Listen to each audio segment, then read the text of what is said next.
My name is Joanna. I'm 24 years old, and I live with my parents and younger brother in a small house on the outskirts of Ohio. I have a steady job at an insurance company. The salary isn't high, but it's enough to cover the electric, water, internet bills, and most of the household essentials. In fact, if I hadn't been handling the expenses, the heater would have stopped working last winter. That Christmas Eve, I came home after my shift, still wrapped in my thick coat, with the scent of coffee lingering on my sleeves. The Christmas tree was lazily decorated with old string lights from 3 seasons ago. My mother, Diane, was setting down a plate of ham on the table. My father, Harold, was already sitting at the head of the table, holding a wine glass, staring at the ceiling light as if it held the answers to his life. Dinner started in a heavy, awkward silence, broken only by the clinking of silverware and a faint Christmas song playing from the kitchen radio. I scooped some mashed potatoes onto my plate and smiled at my brother. Tyler, he's 17 this year. When my father suddenly slammed his knife down on the table, the sharp sound made me jump. "Joanna," he said, locking eyes with me. "You're a burden and you can't live here anymore." I thought I misheard him. I froze while my mother let out a dry, almost panicked laugh like she was trying to pretend it was just a bad joke. But my father's stare was deadly serious. The room felt frozen. Tyler stopped midair, his fork still holding a piece of chicken. He stared at me wide-eyed as if he couldn't believe what he just heard. I slowly set my fork down. "What did you just say?" "You heard me," he said, his voice low and firm. "You've stayed here long enough. This is my house, and I'm saying enough is enough. You need to move out." I couldn't speak. I hadn't stayed because I needed a place to live. I could afford my own apartment. I could live independently. I stayed because they needed me. Because Dad lost his job 3 years ago, and Mom only works part-time at the high school library. They couldn't keep things going without my contributions. And now, on Christmas Eve, they were treating me like a freeloader. Mom opened her mouth, but Dad cut her off. "I've made my decision, Diane." Tyler looked between them like they were strangers. "If they can kick her out this easily," his voice cracked. "Who's next?" I took a deep breath. I didn't want a scene. I didn't need to shout or cry. If they wanted me gone, I'd leave, but they should be ready for the cost of that decision. I leaned back in my chair, staring at them. "All right." Dad smirked slightly like he just won some silent war in his head. Mom kept her head down, silent. Maybe she was stunned, or maybe she stopped caring a long time ago. I got up and carried my half-eaten plate to the sink. I didn't want to spend another minute at that table. Before leaving the kitchen, I turned to Tyler and gave him a small nod. He was the only person left in that house I cared about. No one said a word, only the clinking of utensils continued, but it seemed like no one had an appetite anymore. I went upstairs, closed my door, and started packing my clothes. No tears, no complaints. They wanted me out, so I would go. But starting tomorrow, that heater would go silent, and this house would truly be cold in every sense of the word. I shut my bedroom door, the creaky hinges sounding like a final goodbye. I wasn't even thinking about arguing or begging. They had made their decision, and so had I. No announcements, no explanations, just action. I pulled my suitcase from under the bed, opened my closet, and began folding clothes. Every shirt, every notebook, every little accessory I had bought with overtime pay, all packed into the silent suitcase. This room once comforted me when the world felt too heavy. Tonight, it was just a shelter for someone no longer welcome. As I folded my last hoodie, a soft knock came at the door. "Joanna." Tyler's voice was barely a whisper. "Did you lock the door?" I walked over and opened it. He stepped in, shoulders hunched against something bigger than the winter cold. "Are you really leaving?" I nodded. "They said it, didn't they? And I have no reason to stay." Tyler sat on the bed, looking around the now empty feeling room. "But if you go, who's going to pay for the electricity? The internet? You know, they can't afford it." I didn't answer right away. Tyler wasn't stupid. He knew. And that's what scared him. I wasn't just his sister. I was the lifeline this house clung to. "I know," I said softly, "but I can't live my whole life as a walking wallet, Tyler. I deserve to breathe too. I deserve a real life." He was silent for a long time before he whispered, "I want to go with you." I froze. "You can't," I said gently. "You're still in school. You're still a minor. They won't let you leave." "Then what about you? Where will you go? Who will you stay with?" he asked quickly. Like if I didn't have a perfect plan, I shouldn't leave at all.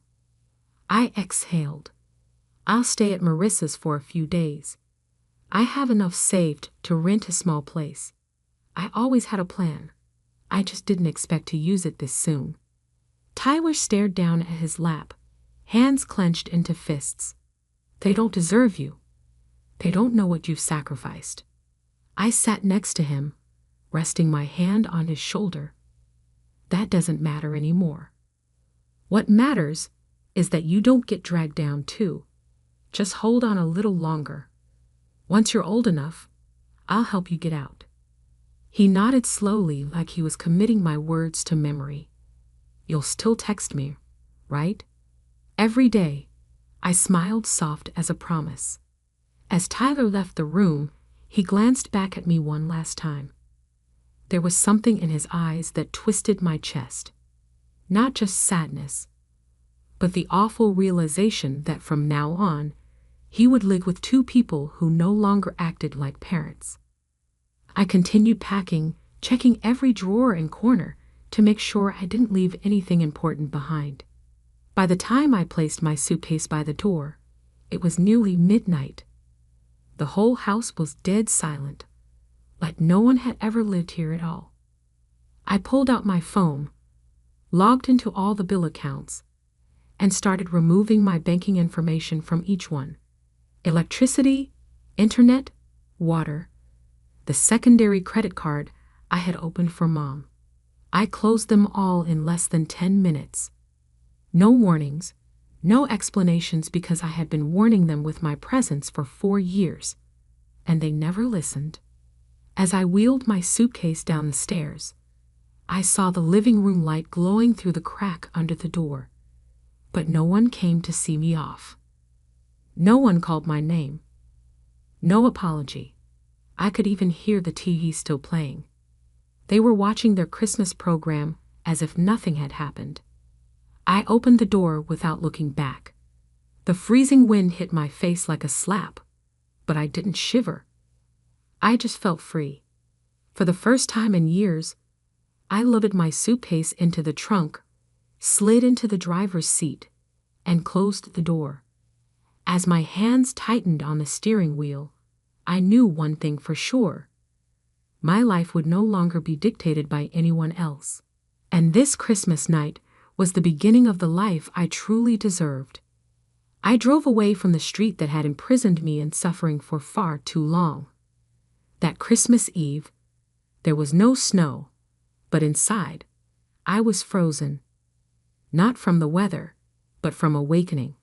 I used to think I was helping a family, but now I knew I was only enabling their dependence and ingratitude. I arrived at Marissa's place close to midnight. She was a close colleague of mine, living in a 2-bedroom apartment just a 10-minute drive from our office. When she saw me standing at her door with a suitcase and dark circles under my eyes, Marissa didn't ask many questions. She simply opened her arms and pulled me into a tight hug. "Stay as long as you need," she said, then led me into the living room where I would sleep for the next few weeks. The next morning, as the sun rose above the rows of old brick houses, I sat at Marissa's small wooden table, opened my laptop, and began my silent retaliation. I logged into the utility payment portal. Under the account section, my name was still listed as the responsible party. I clicked remove. A pop-up appeared. "Are you sure you want to leave this account? After removal, bills will no longer be automatically paid." I confirmed. Then came the internet bill, water, gas, and even the Amazon Prime account my mother used to stream movies every night. I removed my credit card information from every system. For them, my support had become an entitlement. Now they would finally understand the value of what they had taken for granted. I leaned back in the chair and exhaled, not out of satisfaction, but because for the first time in years, I had done something purely for myself. No more bills to pay. No more being financially exploited under the name of family duty. The next few days passed in rare peace. I went to work on time, had dinner with Marissa, and read before bed. Her small apartment was simple but warm, and more importantly, nobody yelled at me for wanting a life of my own. But that peace didn't last long. On Wednesday afternoon, while I was organizing files at the office, my phone buzzed nonstop in my pocket. 5 missed calls from Mom, 2 from Dad, and 1 text from Tyler. The power's been shut off. Dad screaming all over the house. I didn't reply. Not because I didn't care, but because I had cared too much for too long. An hour later, another message came from Mom. "Joanna, what's going on? The internet's down. The TV won't turn on. And your dad's furious. What did you do?" I read the message without a shred of guilt. They wanted me gone. They shouldn't expect me to keep funding the home that no longer had a place for me. That night, while Marissa and I were making a simple dinner, the phone rang again. I wasn't going to answer, but instinct told me to pick up. "Joanna, I don't know what's happening. The power's out. The bills haven't been paid, and we can't even watch Netflix anymore." Mom's voice trembled, full of fear and confusion. "Who do you think has been paying for all that the past 4 years?" I asked calmly. Silence. Then Mom's voice, soft, almost guilty. "You. But your father thought." "Exactly." I cut her off. "You believed what Dad said. Now both of you need to live with your choices." I hung up. At the time, I thought it was over. I assumed once the services were shut off, they'd adjust. But I had underestimated Dad's dependence and pride. The next day, I got an email from the bank. Alert. Suspicious login attempt from an unfamiliar device.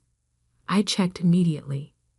3 failed login attempts followed by a password reset request. My heart sank. One name came to mind. Dad. I called Tyler. His voice was low and tense. "Joanna, I think Dad's trying to get into your bank account."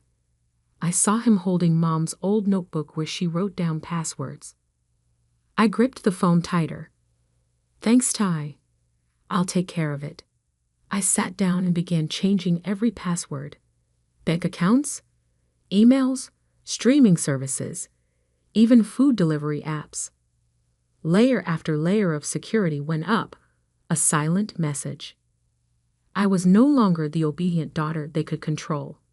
I thought after updating everything, activating 2-step verification, and removing all access, it would end. I hoped they would learn to fend for themselves. but I was wrong. My family didn't know how to live without someone to blame. And without me to target, they spiraled. 3 days after I left, Tyler texted during my shift. Internet got cut off this morning. Last night, Mom had to cook on the gas stove because the microwave's dead. This morning, Dad punched the fuse box. I didn't reply. I simply put my phone down and took a deep breath. I knew that house was sinking into chaos, and I knew this was just the beginning.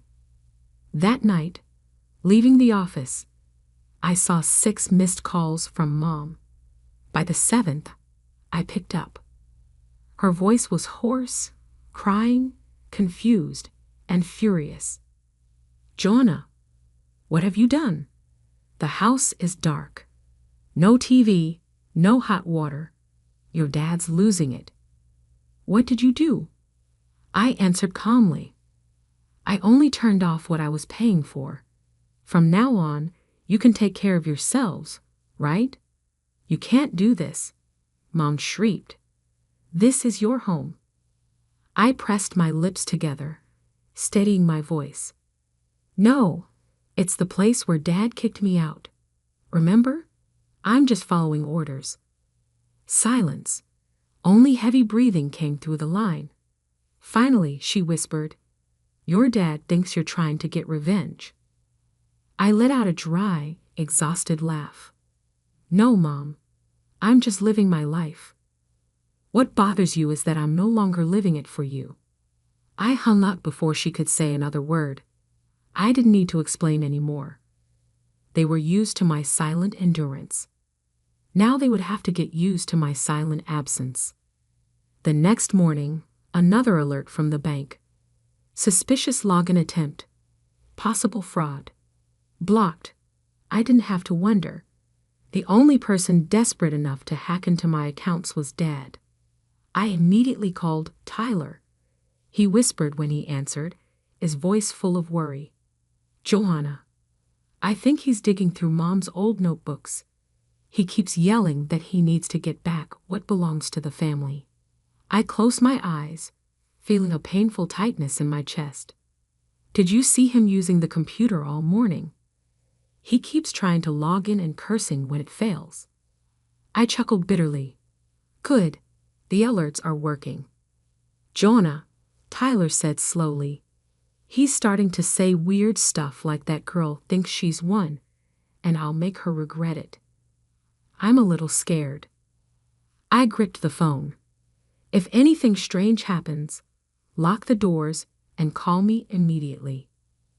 Got it. I'll keep my phone with me all night."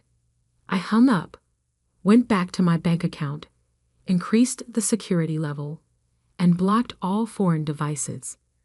I changed the password again, this time 16 characters long, packed with special symbols, and linked everything to fingerprint verification. No more loopholes. That night, I didn't sleep well. Annoying unease sat heavy in my chest, a feeling that this wasn't over, and I was right. The next morning, just as I stepped out of the bathroom, Marissa called out from the living room, "Joanna, someone's banging on the door." I rushed out, hair still wet, and saw her tense face. "Who is it?" "Not sure, but he's pounding hard." I crept to the peephole. My heart dropped. It was my father. He stood in the hallway, fists hammering the door, eyes bloodshot, voice echoing, "Joanna, open up. You think you can just walk away?"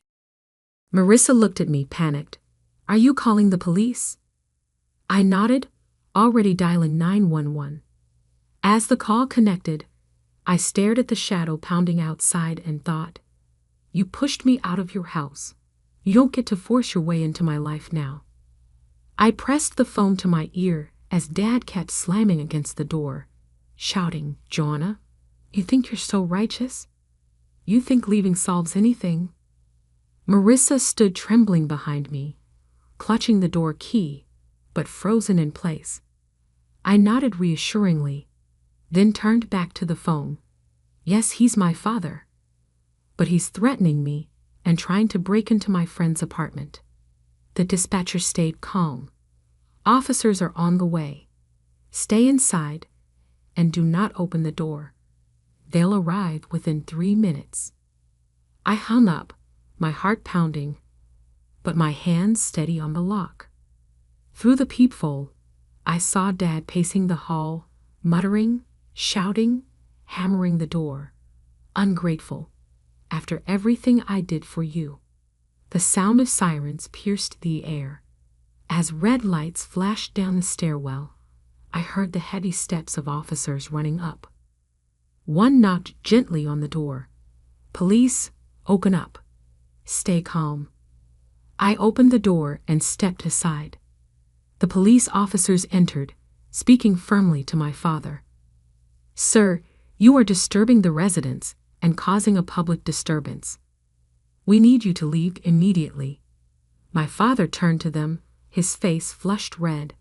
She's my daughter. I have the right to talk to her. One officer kept his tone calm. Not like this, sir. Your daughter called us because she felt threatened. If you don't leave immediately, we will have to act according to the law. I'm not going anywhere, he roared, suddenly lunging toward me as if trying to force me to listen. I stepped back, my palms clenched, feeling my heart pounding wildly in my chest. Immediately, the 2 officers restrained him. Sir, please maintain your distance. She owes me. She has no right to treat me like this. He shouted, his voice twisted in rage. I'm her father. I have rights. That sentence, I have rights, echoed in my mind like the final blow. For years, he had used those exact words to impose, control, and manipulate. But today, I was no longer the 17-year-old girl cowering at the dinner table, afraid of his next outburst. I owe you nothing, I said clearly, locking eyes with him. You chose to push me out of this family, and now you will have to live with that choice. The officers placed their hands on his shoulders, instructing him to turn around. As the cold handcuffs clicked shut, I saw the look in his eyes. No longer that of a father, but of a man who had lost control. Joanna, you will regret this, he hissed. You will pay for betraying your family. I said nothing.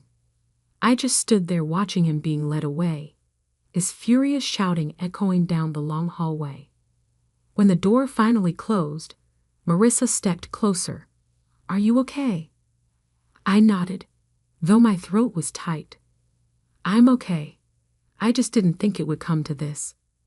That night, I walked home past the little bakery where the owner remembered my favorite pastry after just one visit.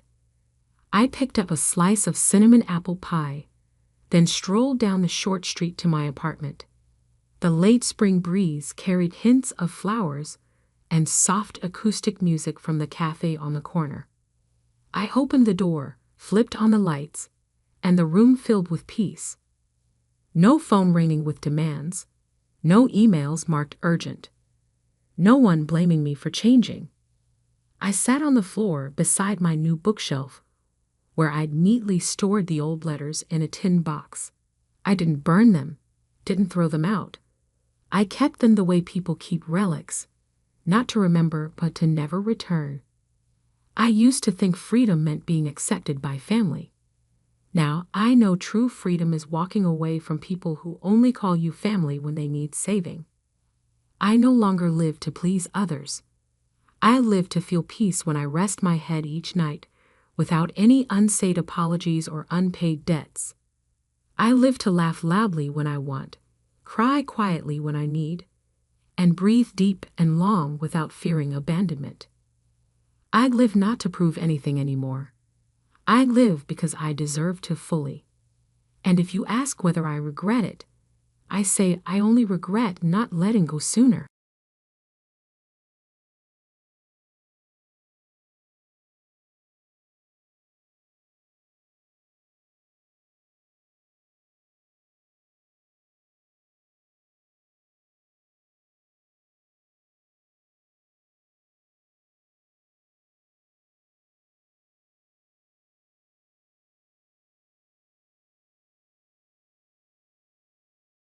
"Oh, Violet, sweetie, are those shoes from the clearance rack again?" My mother's voice cut through the clatter of champagne flutes and forced laughter at our monthly family brunch. Every head at the table turned to stare at my perfectly respectable black flats, the same ones I'd worn to board meetings with Fortune 500 CEOs, not that they'd ever know. My name is Violet, and I'm 31 years old. To my family, I'm their perpetual disappointment wrapped in a charity worker's salary. They're comfortable, Mum. I reached for my mimosa, ignoring the way my sister Evelyn smirked behind her crystal glass. "Comfort over style," Evelyn said, adjusting her designer blazer. "That's so you, Vi. Speaking of which, did I mention I made senior partner this week?" The table erupted in congratulations. Dad beamed like Evelyn had just cured cancer. Mum actually clapped. Even Marco, Evelyn's usually quiet husband, managed an impressed nod. "That's wonderful, honey," Mum gushed. "Tell us everything." As Evelyn launched into her victory speech about billable hours and corner offices, I studied the faces around our mahogany dining table. The same table where I'd announced my acceptance to Harvard Business School at 22, only to watch Dad's smile fade when I explained I wanted to use my MBA for non-profit work. The Morrison case was particularly challenging, Evelyn was saying, but when you're dealing with that level of corporate litigation, you need someone who understands real money, real stakes. Unlike your sister's little charity, hung unspoken in the air. "How much will the partnership increase your salary?" Mum asked, practically salivating. "Let's just say Marco and I are looking at houses in the Hamptons now." More applause. More beaming. I took another sip of my mimosa and wondered what they'd say if they knew the foundation I worked for had an endowment larger than most small countries' GDP. "What about you, Violet?" Cousin Sadie asked from across the table. She was visiting from Portland, one of the few family members who didn't treat me like a well-meaning failure. "How's work going?" "Oh, you know," I said carefully. "Same old non-profit stuff. We're expanding our international programs." "That's nice, dear," Mum said in that tone she used when she was already mentally moving on to more important topics. "It must be so fulfilling to help people, even if it doesn't pay much." Dad raised his champagne glass. "To my girls," he announced. "Evelyn, congratulations on the partnership. You've always been destined for greatness." He turned to me with that patronizing smile I knew so well. "And Violet, we're proud of your dedication to helping others, even if we worry about your financial future. Here's to success in all its forms," he continued, "and to family supporting each other through thick and thin." Everyone raised their glasses. I lifted mine, tasting bile along with the champagne. If only they knew who actually paid for this house. If only they saw the letterhead on my business cards. If only they understood that their little charity case could buy and sell everything they owned without checking her bank balance. But they didn't know. And I'd worked very hard to keep it that way. "You know, Violet," Evelyn said as we all drank, "if you ever want to transition to real legal work, I could put in a word at my firm. The paralegal position doesn't pay much, but it's better than..." Dad's champagne glass shattered against the hardwood floor. Not drop, shattered, like his hand had suddenly forgotten how to hold it. "Brian?" Mom's voice went sharp with alarm. Dad's face had gone grey, his eyes unfocused. He swayed in his chair, one hand clutching his chest. "Dad?" I was on my feet before I realised I'd moved. He tried to speak, but only a wheeze came out. Then his eyes rolled back and he collapsed forward, his head hitting the table with a sickening thud. Chaos erupted, Mum screaming, Evelyn shouting for someone to call 911, Marco already on his phone, Sadie crying. I knelt beside Dad's chair, checking his pulse with steady hands, while everyone else fell apart around me. His heartbeat was erratic, his breathing shallow. "The ambulance is coming," Marco announced. As we waited, watching Dad's chest rise and fall in uneven rhythms, I caught Evelyn staring at me, with something I'd never seen before in her eyes. Fear, not for Dad, though that was there too, but fear of what would happen to their perfect little hierarchy if the man who'd always been their anchor suddenly wasn't there to hold it all together. The sirens wailed in the distance, growing closer. None of us knew yet that everything was about to change. The waiting room at Mount Sinai smelled like disinfectant and desperation. We'd been there for 6 hours, and Evelyn was already working her phone like a woman possessed. "Yes, I need to speak to Dr. Richardson immediately," she barked into her cell. "This is Evelyn Fletcher from Morrison, Klein and Associates.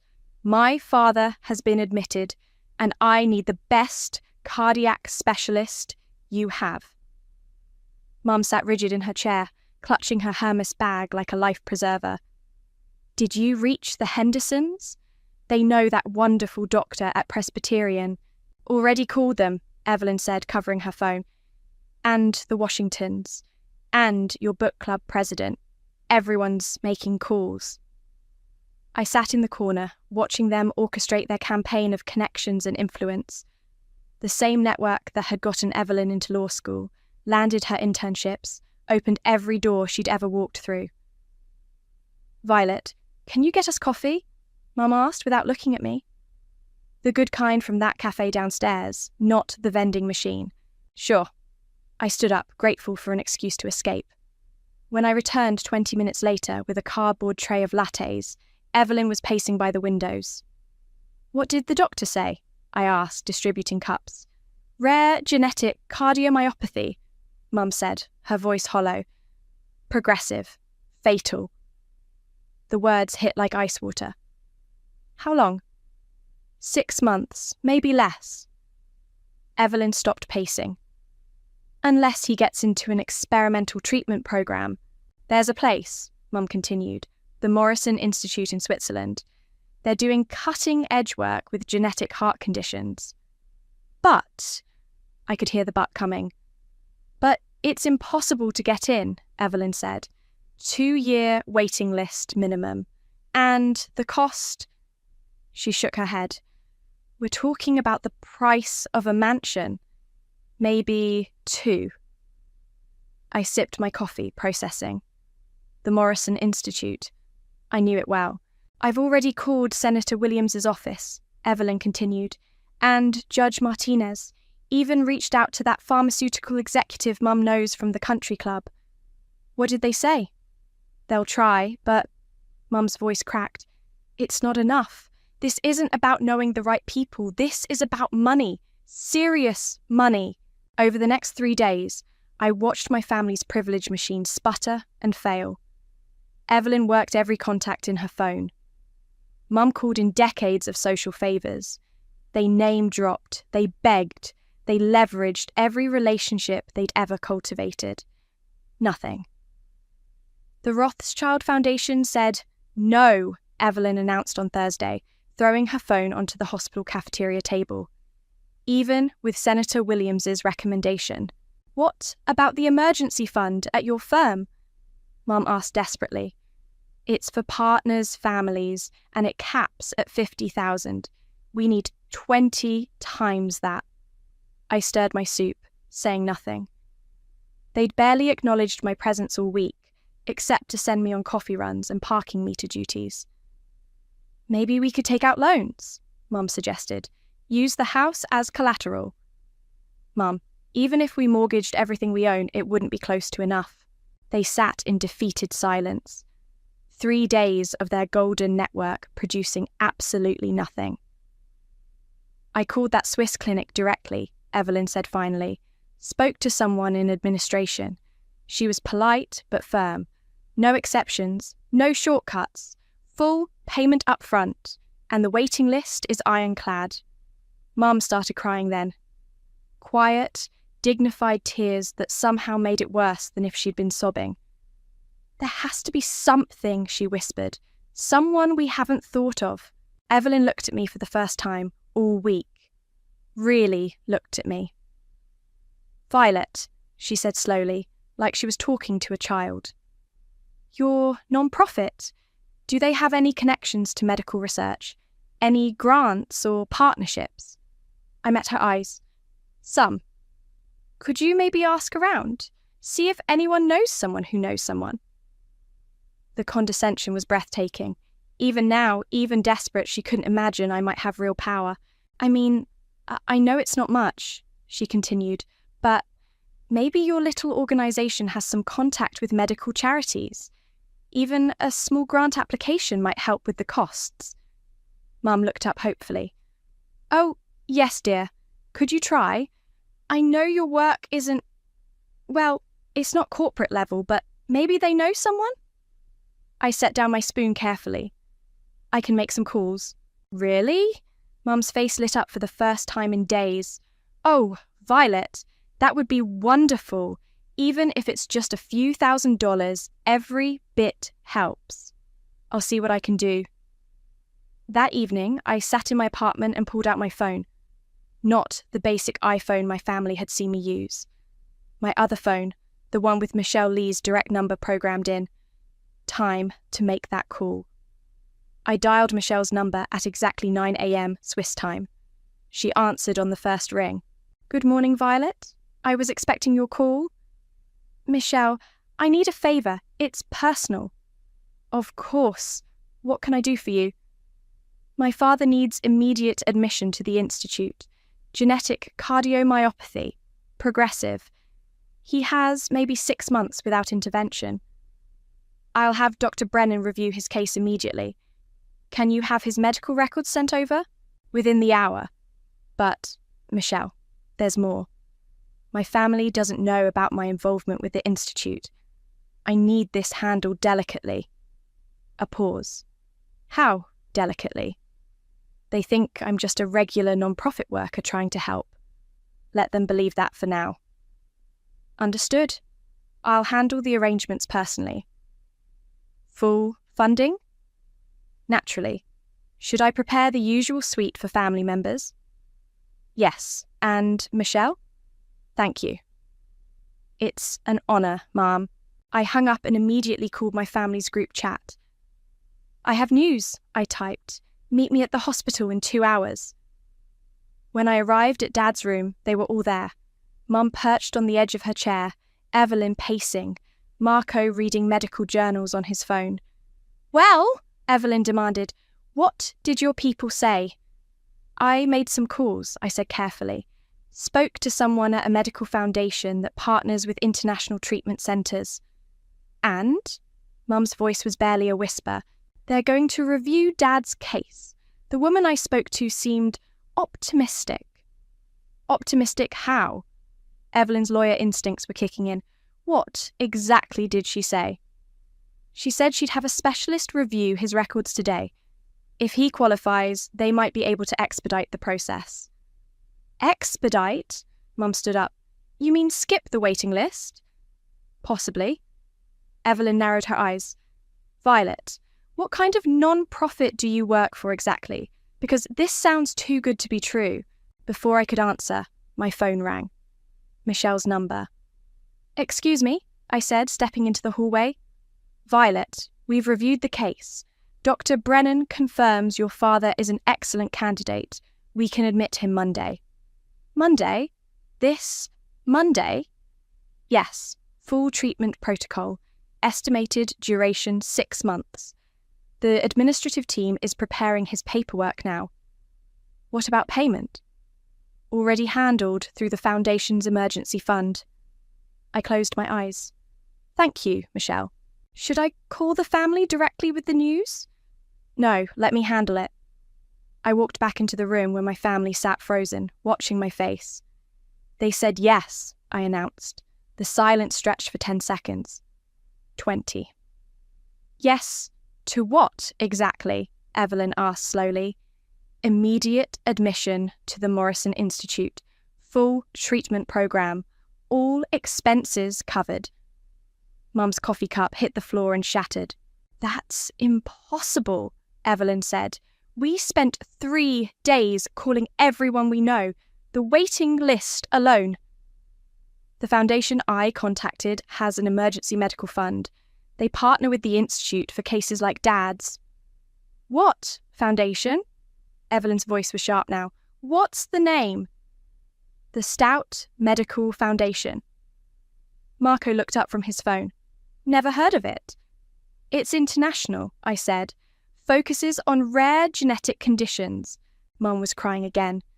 But these were different tears. Oh my God, Violet. Oh my God, you did it. When? Evelyn demanded. When does he go? Monday. They're sending a medical transport team. Dad, who'd been quiet through all of this, finally spoke. Violet, I don't understand. How did you manage this when we couldn't? Sometimes it's not about who you know, I said. Sometimes it's about who knows you. My phone buzzed with a text from Michelle. Admission packet being couriered to family now. ETA 30 minutes. There should be paperwork arriving soon, I told them. All the details, travel arrangements, everything.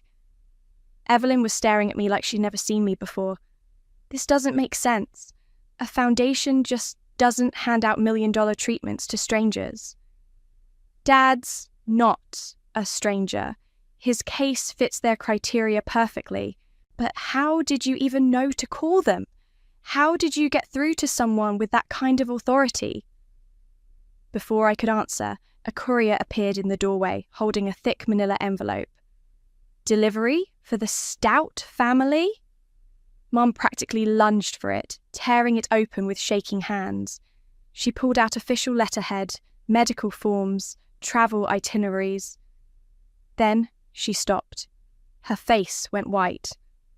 What is it? Evelyn asked. Mom held up the letterhead with trembling fingers. At the top, in elegant script, were the words, The Stout Medical Foundation. And below that, in smaller print, Founded and chaired by Violet Stout. The room went dead silent. Evelyn snatched the paper from Mum's hands, scanning it quickly. Her mouth fell open. Violet, she whispered, what the hell is this? The silence stretched so long I could hear the heart monitor beeping in the next room. Dad was the first to speak. Violet, you founded this? Yes. When? Mum's voice was barely audible. 10 years ago. Evelyn was still staring at the letterhead, like it might spontaneously combust. This says you're the chairwoman of a foundation with assets exceeding $2 billion. That's correct. 2 billion? Mum sank back into her chair. Violet, that's not possible. You work at a tiny non-profit. You can barely afford decent shoes. I can afford whatever shoes I want, Mum. I choose comfortable ones. Marco cleared his throat. So when you said you'd make some calls? I called my own foundation, spoke to my executive director. Evelyn's face was cycling through emotions like a slot machine. Shock, confusion, anger, and something that looked almost like fear. You've been lying to us, she said finally. I've been protecting myself. From what? From this. I gestured around the room. From you treating me differently because of money instead of who I am. Who you are, Evelyn's voice rose. Who you are is someone who let us humiliate ourselves for 3 days. You watched us beg and grovel and call in every favour we had, knowing you could fix it with one phone call. Yes, I did. That's sick, Violet. That's genuinely sick.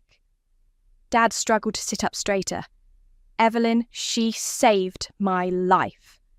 After torturing us first, you tortured yourselves, I said calmly. I just watched. Mum was shaking her head. I don't understand. Where did the money come from? How did you build something this big without us knowing? I've been investing since college. Started small, got lucky with some tech stocks early on, used the profits to fund medical research, then formalised it into a foundation. Investing with what money? Evelyn demanded. You were broke in college. We had to help with your textbooks. I worked 3 jobs, saved every penny, put it all into the market. And you never told us. Why would I? So you could manage my portfolio? Give me investment advice? Treat me like your pet project? Evelyn's face flushed red. We're your family. Are you? Because for the last 10 years, you've treated me like your charity case. Your sweet, naive little sister who needs protection from the real world. We were trying to help. You were trying to feel superior. The door opened and Sadie walked in carrying coffee. She took one look at our faces and stopped. What did I miss? Violet's been lying to us for a decade, Evelyn snapped. Turns out she's secretly rich. Sadie blinked. Wait, what? Mum held up the letterhead. She founded a medical foundation, a big one. Holy shit, Violet. Sadie set down the coffee tray. Is this real? It's real. How big is big? Big enough to save Dad's life without checking the bank balance. Sadie whistled low. And you never told anyone? Would you have? If every family gathering was about how you couldn't afford nice things, how you needed to find a real job, how you were wasting your potential. That's not fair, Mum protested. We were concerned about your future. No, you were embarrassed by my choices. There's a difference. Evelyn was pacing now, her lawyer brain working overtime. This changes everything. Dad's treatment, the foundation, your whole life. It's all been a lie. Dad's treatment is real. The foundation is real. The only lie was letting you believe I was poor. Why? Dad asked quietly. Why hide it? I looked at him, this man who'd raised me but never really seen me. Because I wanted to know who you really were, how you'd treat me when you thought I had nothing to offer. And now you know, Evelyn said bitterly. Yes, now I know. The room fell quiet again. Outside, I could hear the normal sounds of a hospital. Nurses talking, machines beeping, families dealing with their own crises. So, what happens now? Marco asked. Now, Dad gets his treatment. He goes to Switzerland on Monday, gets the best care in the world, and hopefully comes home healthy. And us? Mum's voice was small. That depends. On what? On whether you can handle the truth. All of it. Evelyn crossed her arms. What truth? That your little sister isn't your charity case anymore, that she never was, and that if you want my help with anything, ever again, things are going to be very different from now on. You're threatening us. I'm setting boundaries. Dad reached for my hand. Violet, I'm sorry. We're all sorry. Sorry isn't enough, Dad. Not anymore. Then what do you want? I looked around the room at their faces. Shocked, ashamed, angry, confused. I want you to earn it. Earn it how? Evelyn's voice was ice cold. 1 month. You and Mom volunteer at our patient outreach centre. Full time. Absolutely not. Evelyn stood up. I'm not playing your twisted little game. Then Dad doesn't go to Switzerland. The words hung in the air like a death sentence. Dad's face went grey. Violet, you can't be serious, Mum whispered. Dead serious. You want to see what my little charity actually does? You'll work alongside the people you've spent years pitying. You'll see where your contempt for my choices leads. This is blackmail, Evelyn said. This is consequences. Dad struggled to sit up. Evelyn, just do it, please. Dad, she's manipulating us. She's saving my life. At what cost? Our dignity? Our careers? What careers? I asked quietly. Evelyn, you can take a leave of absence. Mum, you don't work anyway. 1 month, that's all. Marco spoke up. What kind of work exactly? Patient advocacy, helping families navigate insurance denials, medical bureaucracy, treatment options, the people who can't afford lawyers or connections. I don't know anything about that, Mum said. You'll learn. We have excellent training programs. Evelyn was shaking her head. This is insane. You're holding Dad's life hostage to humiliate us.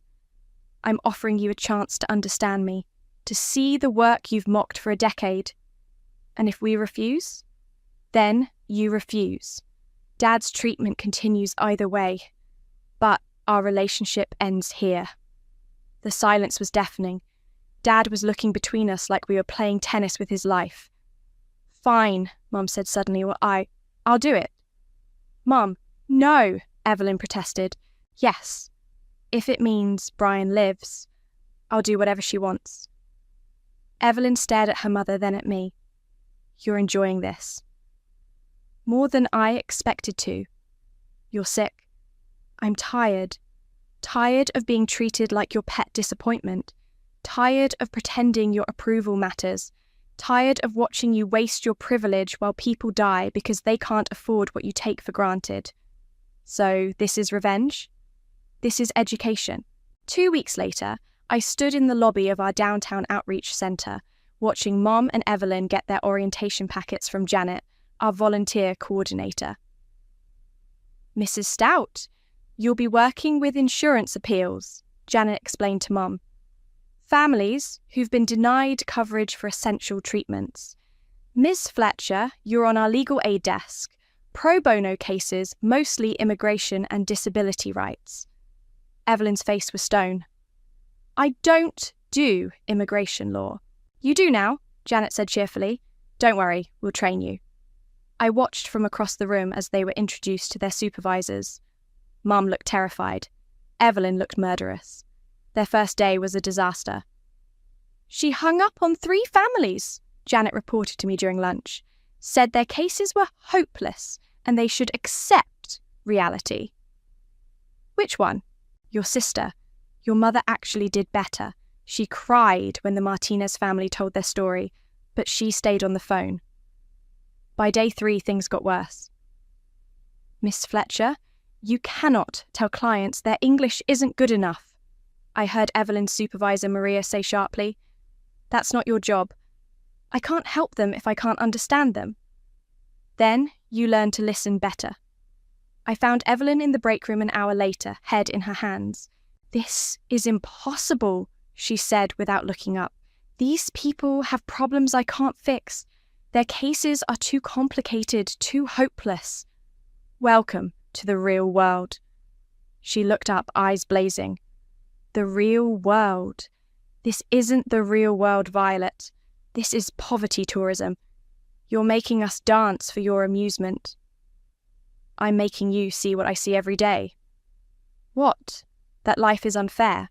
That some people get dealt bad hands? I already knew that. Did you? Because you've spent your whole life insulated from it. And whose fault is that? Yours. You chose comfort over compassion, status over service. Not everyone can be a saint like you, Violet. I'm not a saint. I'm just someone who decided to do something about the problems instead of ignoring them. Mum appeared in the doorway, looking exhausted. The Williams family got approved, she said quietly. Their daughter can have the surgery. That's great, Mum. I helped with that. Me. I actually helped save a child's life. She sat down heavily. I've never done anything like that before.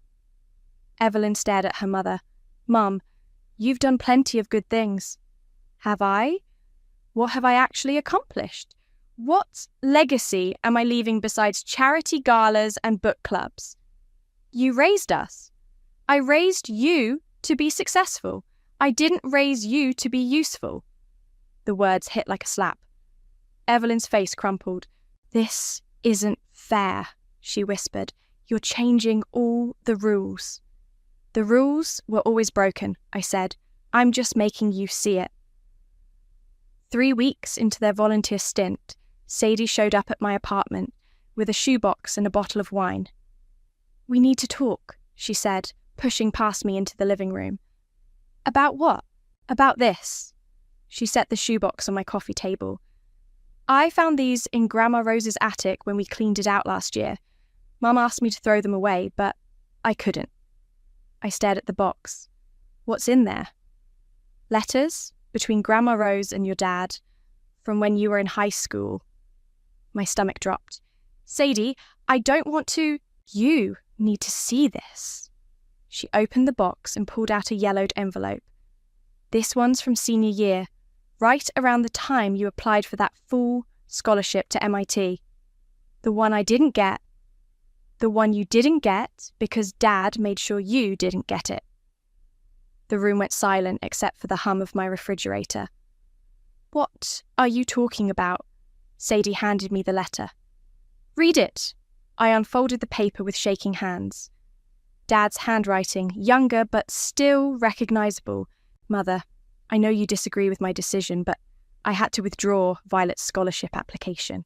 She's too young, too naive for a place like MIT. The competition would destroy her confidence. Evelyn is better equipped for that kind of pressure. I'm protecting Violet by steering her towards something more suitable for her temperament. She'll thank me someday. The letter fell from my hands. There's more, Sadie said quietly. She pulled out another envelope. This is Grandma Rose's response. I read it through tears. Brian, you're making a terrible mistake. Violet is brilliant, perhaps more brilliant than Evelyn. You're not protecting her, you're limiting her, and you're doing it because you're afraid she'll outshine your golden child. This favoritism will poison your family. Mark my words. Jesus Christ, I whispered. There are 12 letters total. Grandma Rose tried to intervene multiple times. She even offered to pay for your college directly, but Dad threatened to cut off all contact if she interfered. I sank onto my couch, the weight of betrayal crushing my chest. Violet, there's something else. The money that started your foundation. Where did you say it came from? Early investments? Tech stocks? What tech stocks? You were 19 and broke. I looked up at her. What are you getting at? Grandma Rose died your sophomore year of college, right? And that's when you suddenly had money to invest? The pieces clicked into place. She left me something. She left you everything, her entire estate. But Dad was the executor, and he told everyone she donated it all to charity before she died. How much? $2 million. She left it specifically to you, with instructions that it be used for Violet's education and future endeavours, particularly in service to others. I stared at the shoebox. My entire foundation built on a lie I didn't even know I was living. Dad stole my inheritance and let me think I was self-made. And then spent years making you feel guilty for not being successful enough. My phone buzzed, Marco's name on the screen. Violet, you need to get down to the centre. There's been an incident. 20 minutes later, I walked into chaos. Evelyn was in Janet's office, door closed, voices raised. Mum sat in the waiting area looking shell-shocked. What happened? I asked. Your sister lost it, Mum said quietly. Completely lost it.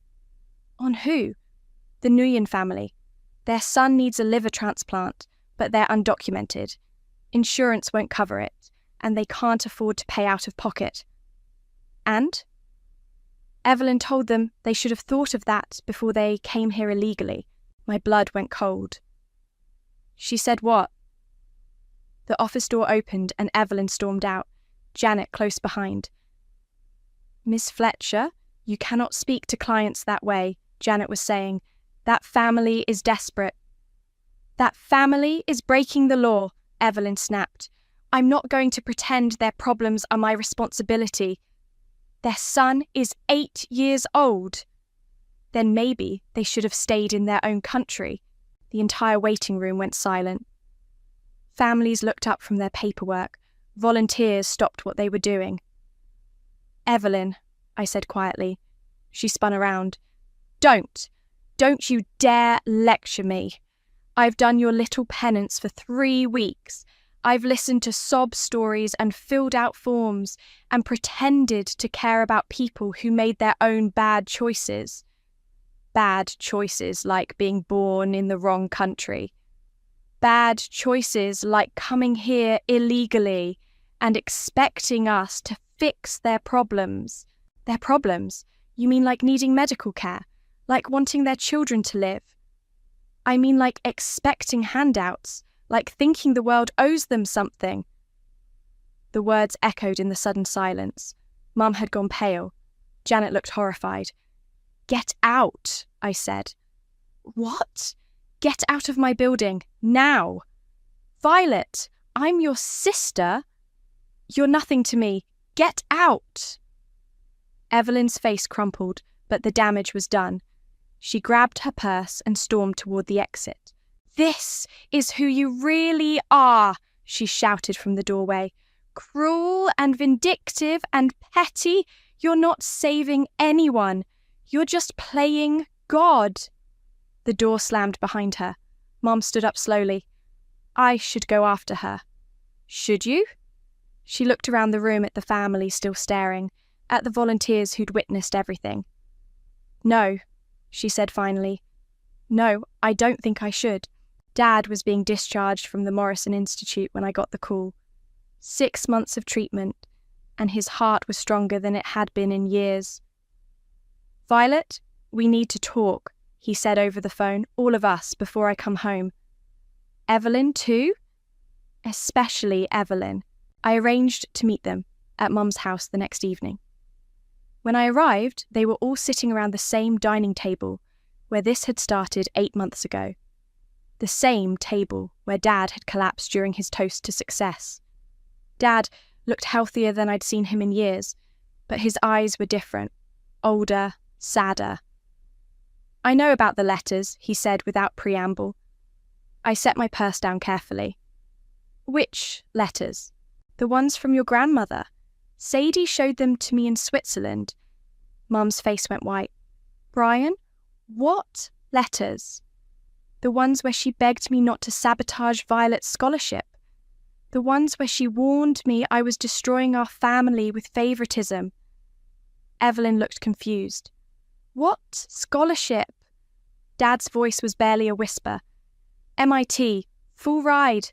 Violet earned it, and I made sure she didn't get it." The silence was deafening. "You what?" Evelyn's voice cracked. "I called the admissions office, told them she'd decided to attend elsewhere, withdrew her application." "Why?" Mum asked. "Because I was afraid." Dad looked at me with tears in his eyes. "Afraid that if you succeeded that spectacularly, it would overshadow Evelyn. Afraid that my perfect family hierarchy would crumble. So you sabotaged me. I told myself I was protecting you. That MIT would be too much pressure, too competitive. But the truth is, I was protecting Evelyn's position as the golden child." Evelyn stood up abruptly. "Stop. Just stop." "Sit down," Dad said firmly. "You need to hear this." "I don't want to hear this." "You need to understand what your privilege cost your sister." Evelyn sat back down, tears streaming down her face. "The inheritance, too," Dad continued. "Your grandmother left you $2 million specifically for your education and future work. I was the executor, and I gave it to you anyway, but I let you think it came from somewhere else. You let me think I was self-made," I said, "because I couldn't bear to admit what I'd stolen from you. Your scholarship, your confidence, years of believing you weren't good enough." Mum was crying now too. "Brian, how could you?" "Because I'm a coward. Because I built my identity around having the perfect, successful daughter, and I couldn't handle the idea that my other daughter might be even more successful. So you made me the failure instead." "Yes, and I'm sorry. I'm so, so sorry." Evelyn's voice was barely audible. "All those years you made me feel like I had to be perfect, like I was carrying the family's reputation. You were, because I put that burden on you, and you made Violet feel like she was worthless." "Yes. Jesus Christ, Dad." Evelyn buried her face in her hands. "What kind of family are we?" "A broken one," I said. "But maybe we can fix it." How? Mum asked. How do we come back from this? I looked around the table at their faces. Ashamed, desperate, finally seeing clearly. You start by acknowledging what happened. Publicly. What do you mean? Dad asked. The foundation is releasing its annual report next month. There's going to be a feature story about my background, my journey from failed family member to international philanthropist. Violet, no, Evelyn whispered. Yes, the truth comes out. All of it. Your treatment of me, Dad's sabotage, the years of humiliation, it all goes in the story. That will destroy us, Mum said. It will humble you. There's a difference. Our friends, our colleagues, will see you for who you really are, just like I did. Dad leaned forward. What do you want from us, Violet? What would make this right? I want you to use your privilege for something other than yourselves. Dad, you're going to join the foundation's board. Mum, you're going to run our family advocacy program. Evelyn, I looked at my sister, broken and crying at the table. Evelyn, you're going to head up our pro bono legal clinic, full time. I have a career, you have a job. I'm offering you a purpose. And if we refuse, then you refuse. Dad's medical care continues regardless. But this family ends here. The room fell silent except for the ticking of Mum's antique clock. The story runs either way, I continued. But if you agree to my terms, it ends with redemption instead of destruction. Dad reached across the table and took my hand. We'll do it. Whatever you want. All of you. Mum nodded through her tears. Yes, I looked at Evelyn. She was staring at the table, shoulders shaking. Evelyn! She looked up and, for the first time in my life, I saw my sister as she really was. Not the golden child, not the perfect daughter, but a woman who'd been trapped in a role she never chose. I'm sorry, she whispered. I'm so sorry, Violet. I know. Will you forgive me? I squeezed Dad's hand and looked around the table at my broken, humbled family. We'll see. The Foundation's annual gala was held at the Metropolitan Museum, and for the first time in 10 years, my entire family was there. Not as my guests, but as my colleagues. The Nguyen boy got his transplant, Evelyn said, appearing at my elbow with 2 glasses of champagne. Surgery went perfectly. I accepted the glass. How are his parents? Grateful, terrified, normal.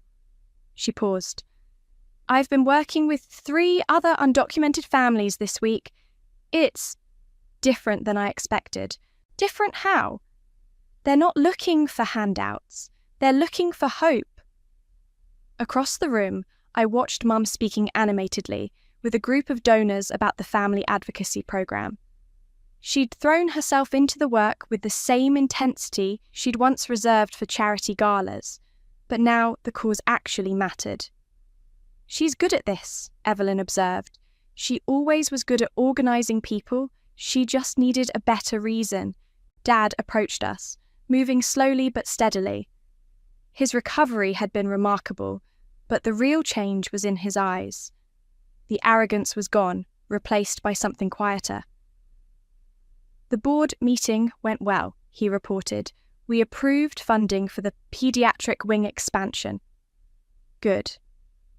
Violet, I wanted to tell you, the Martinez family sent a thank you card. Their daughter starts college in the fall. I saw that.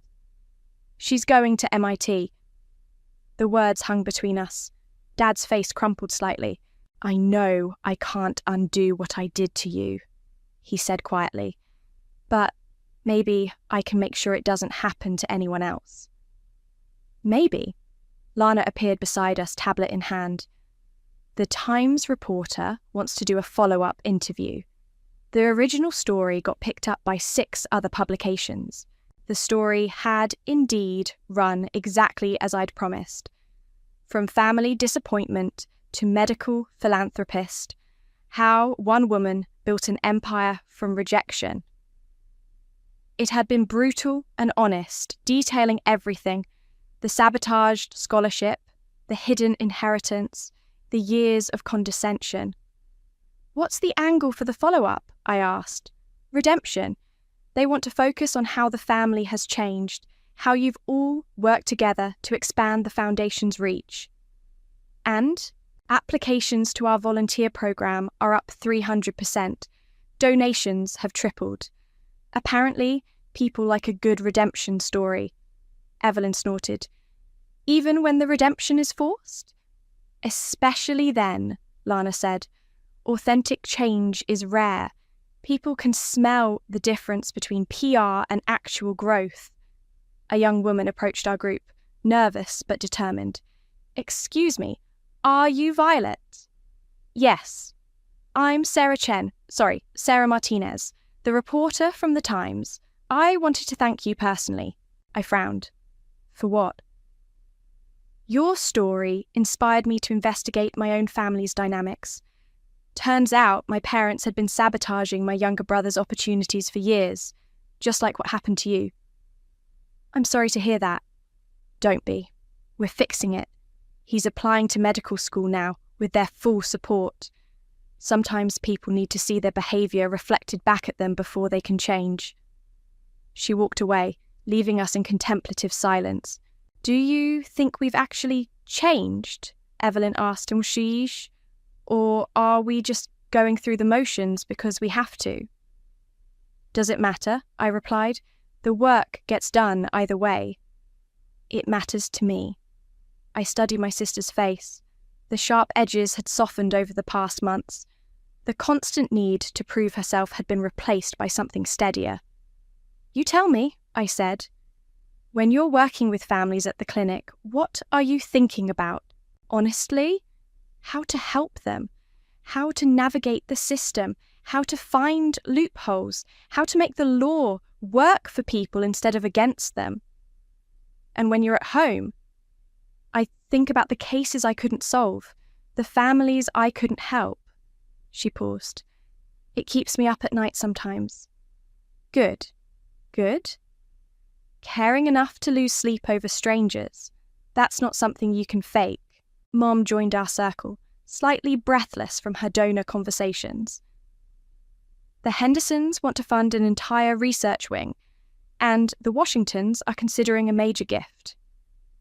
The same people who wouldn't return your calls when Dad was sick? I asked. Is the very same. Mom's smile was rueful.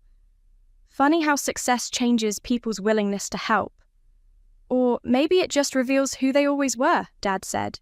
The gala continued around us, but I found myself studying the faces of my family. Not the people who had raised me, dismissed me, underestimated me, but the people they'd become through necessity, through consequence, through the simple act of being forced to see beyond themselves. Violet, Evelyn said suddenly, do you forgive us? The question I'd been avoiding for months, the one that mattered most. I'm learning to, I said finally. But forgiveness isn't a destination. It's a daily choice. And today? I looked around at the gala, at the work we were doing, at the lives being changed by the foundation that had grown from my grandmother's love and my family's cruelty. Today, I choose to keep trying. The orchestra began playing and couples moved toward the dance floor. Dad extended his hand to Mom. Evelyn found Marco. And I stood alone for a moment, watching my family dance. They would never be the family I dreamed of having, but they were becoming the family I could live with. And sometimes that's enough. Those ugly fish were taking up too much space. That was the sentence I heard crackling through my phone speaker. I froze, staring at the security alert that had just popped up on my iPad. What I saw next made my stomach twist. My sister-in-law, Tiffany, was standing by my koi pond with a jug of bleach in her hand. Then another. And another. She was pouring gallon after gallon of bleach straight into the water. I was completely helpless. I was thousands of miles away, attending a fish breeding event in South Africa. I had been invited to speak about my koi fish, which were known around the world. This trip had taken months to plan, but now, as I sat in my hotel room watching the live feed, I couldn't believe what I was seeing. My name is Frances Bean. I'm 37 years old, and I own one of the top koi fish collections in South America. Those fish in the pond weren't just pets. They were my life's work. I had spent over a decade raising and caring for them. Some of them came from champion bloodlines. Each fish was worth more than a luxury car. This pond wasn't just water and fish, it was everything I had built with my own hands. But Tiffany didn't care. "They're just big goldfish anyway," she said on the security feed, swinging her designer purse over her shoulder while pouring more bleach into the pond. This space would be perfect for a splash pad for my kids. My hands were shaking as I called Roger, the groundskeeper who looked after the property while I was away. "Emergency at the pond," I said quickly. "Tiffany is dumping bleach into it right now." "I'm on my way," he said without hesitation. "Should I call the police?" "Yes," I replied, trying to keep my voice calm. "And turn on the emergency water system. Those fish are worth millions." Just as I hung up, a text from Tiffany popped up on my screen. "Did some cleaning while you're away. You can thank me later." I took a deep breath. Anger burned inside me, but I forced myself to stay focused. This kind of behavior wasn't new. From the day my brother Liam married Tiffany 4 years ago, she had never hidden how much she disliked me. I think my success made her feel small. Tiffany used to be a beauty queen, always chasing the spotlight. But no matter how many designer clothes she wore or parties she threw, she couldn't buy the respect I had earned. I had built my reputation with hard work, not fancy things. And now, while I was trying to share that work with the world, she was back home destroying it. But she had no idea who she was messing with. This wasn't over. Not by a long shot. I switched the camera feed on my screen and saw Roger running toward the pond. He was rushing to turn on the emergency systems we had put in place months ago. We installed them after a past incident when Tiffany's kids had thrown rocks into the pond and injured one of my prize koi. That time, Tiffany just laughed and said, "They're just fish." But this time was different. This time, it was much worse. I quickly called my brother Liam. "Your wife just poisoned my koi," I said as soon as he answered.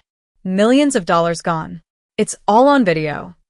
"Diane, I'm sure there's been a misunderstanding," he replied, using that soft voice he always used when trying to calm me down. "She probably thought she was helping." "Helping?" I said, cutting him off. "She said on camera she wanted to destroy the pond, so she could make a splash pad for her kids." "The police are on their way." "The police?" Liam sounded shocked. "Come on, Frances. They're just fish." I let out a sharp, bitter laugh. "Liam, one of those koi, Tyler, is worth more than Tiffany's car. This isn't some silly family fight. It's a crime." I looked back at the camera feed. A pair of police cars were pulling into the driveway. Tiffany suddenly looked up, surprised to see the officers walking toward her. The smug smile she had earlier was gone. "Mrs. Trump," one of the officers said as he approached her, "we need to talk about what you just poured into this pond." "It's just bleach," she said, arms folded. "My sister-in-law keeps these ugly fish in here, and honestly, it's unsafe." I was doing her a favor. I clicked over to another camera view. Roger and his team were moving fast, trying to save the fish, but my heart sank as I saw several koi already floating lifeless in the water. My throat tightened. I felt like I couldn't breathe. These weren't just fish to me. They were more than that. They were art. Tyler's bloodline had been carefully preserved through 7 generations, tracing all the way back to South Africa. His babies alone were worth tens of thousands of dollars. Tiffany hadn't just dumped chemicals into a pond. She had destroyed a legacy. My phone buzzed again. It was a text from Liam. "Please don't do this. We can work something out as a family." I sat there thinking about all the times I had forgiven Tiffany, all the times I had let her insults slide, fixed the damage she caused, and stayed quiet just to keep the peace.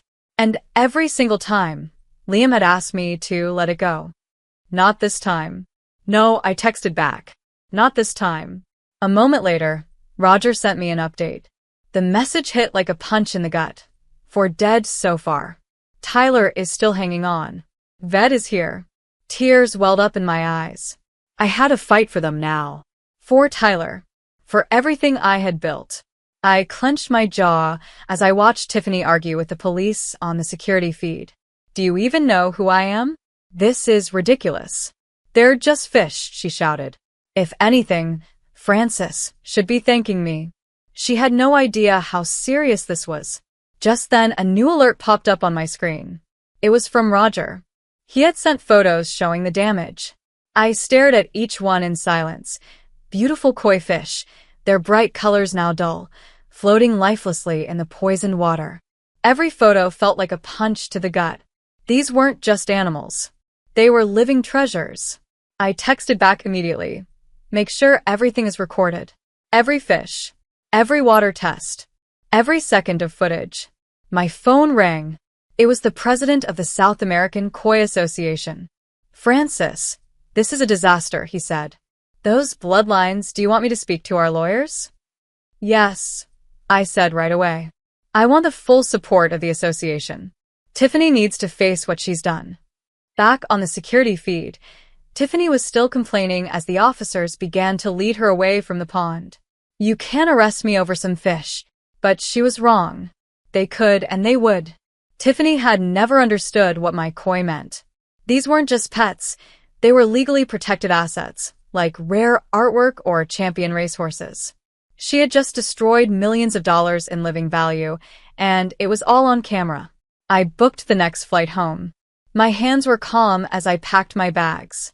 I had dealt with Tiffany for years, and I had learned to be ready for anything. That's why I had installed security cameras, built emergency systems, and kept records of everything. She thought she had finally beaten me, but she didn't know what I had planned. As my taxi pulled away from the hotel, one last message came in from Roger. Tyler is still fighting, but it doesn't look good. The others... I'm sorry, Francis.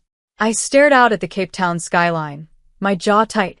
Tiffany had just broken the first rule of harming my koi. I record everything. And soon, she would learn the second rule. I protect what's mine. Fiercely. The real question wasn't whether I would press charges. That was already happening. The real question was whether her trust fund could pay for all the damage. 4 days later, I stood beside my pond. The sight in front of me was worse than I had imagined. The water, once clear and full of life, now looked dull and still.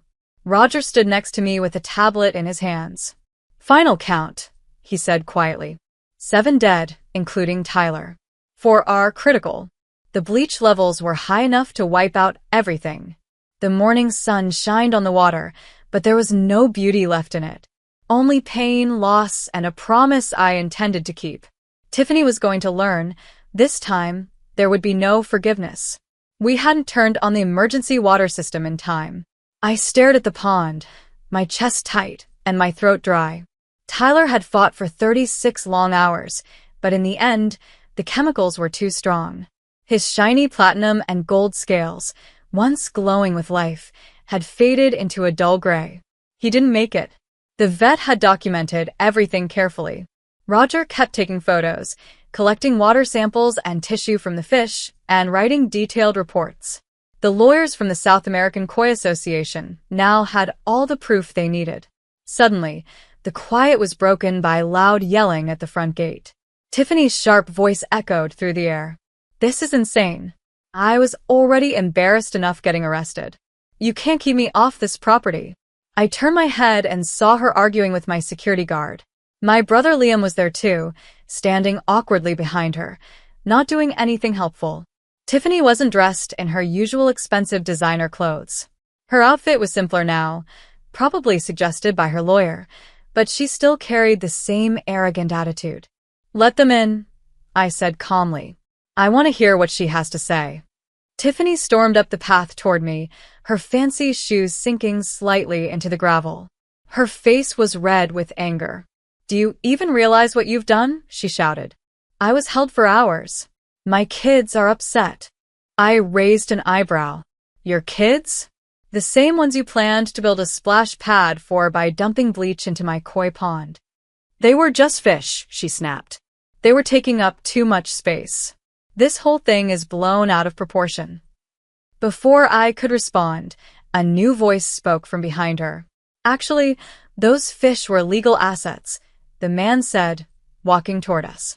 They had verified bloodlines and real market value. Tiffany turned sharply to face him. It was Jeremy Strong, the lead lawyer for the South American Koi Association. I had been waiting for him. Tiffany clearly hadn't. And who are you supposed to be? She said coldly. The man who's about to explain how serious this is, Jeremy replied, opening his briefcase. Mrs. Trump, you knowingly destroyed animals valued at approximately $3.5 million.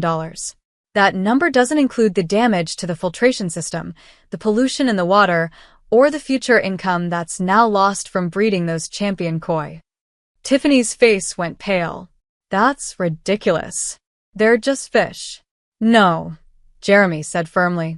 They're koi with championship bloodlines. Would you feel different if she had been breeding racehorses and you poisoned their stable? Liam finally spoke up, trying to fix things. This is a family issue. Can't we settle it quietly? I looked him straight in the eyes. It was the same look he gave me every time Tiffany crossed the line. No, Liam. We can't. This wasn't a mistake, Jeremy added. You brought multiple bleach containers and said on video that you wanted the pond gone. That's planned destruction. Tiffany's fake calm fell apart. Fine. I'll say sorry. Is that what you want? I'm sorry about your fancy fish. We'll buy new ones. I stared at her. She still didn't get it. You can't replace legacy with a credit card. I took a deep breath and looked at Tiffany. You really think this is just about replacing a few fish? I asked. Tyler's bloodline took generations to build. His babies alone were worth thousands. You didn't just kill fish. You erased decades of work and the future I was building. Jeremy stepped in, his voice steady. The Koi Association is pressing full criminal charges. We're also filing a civil lawsuit for the lost value and future earnings. Tiffany spun around and looked at Liam with panic in her eyes. Tell them they can't do this, she begged. But Liam wasn't looking at her. His eyes were on the pond, watching the team gently remove the lifeless koi. His face looked pale. $5 million, he whispered. At the very least, Jeremy confirmed. And since there's a record of her previous behavior, we'll also be asking for extra damages. Tiffany's face twisted with anger. She suddenly turned toward me, shouting, This is your fault. Always showing off with your dumb fish, your perfect breeding programs, your magazine stories. I just wanted to take you down a notch. I raised an eyebrow and said calmly, Well, now you're facing a felony. How's that plan working out? She screamed and tried to come at me, but the security guard quickly grabbed her arm and held her back. You think you've won? She yelled. You've ruined me, my name, my place in this community. I looked straight at her. You ruined yourself. Jeremy adjusted his tie and stepped closer. Mrs. Trump, I recommend you stop talking and call your lawyer. We'll be filing charges later today. Tiffany turned to Liam, her voice cracking. You can't let them do this. We're family. Liam looked at her, something changing in his eyes. No, Tiffany, he said quietly. You did this. I should have stopped you a long time ago.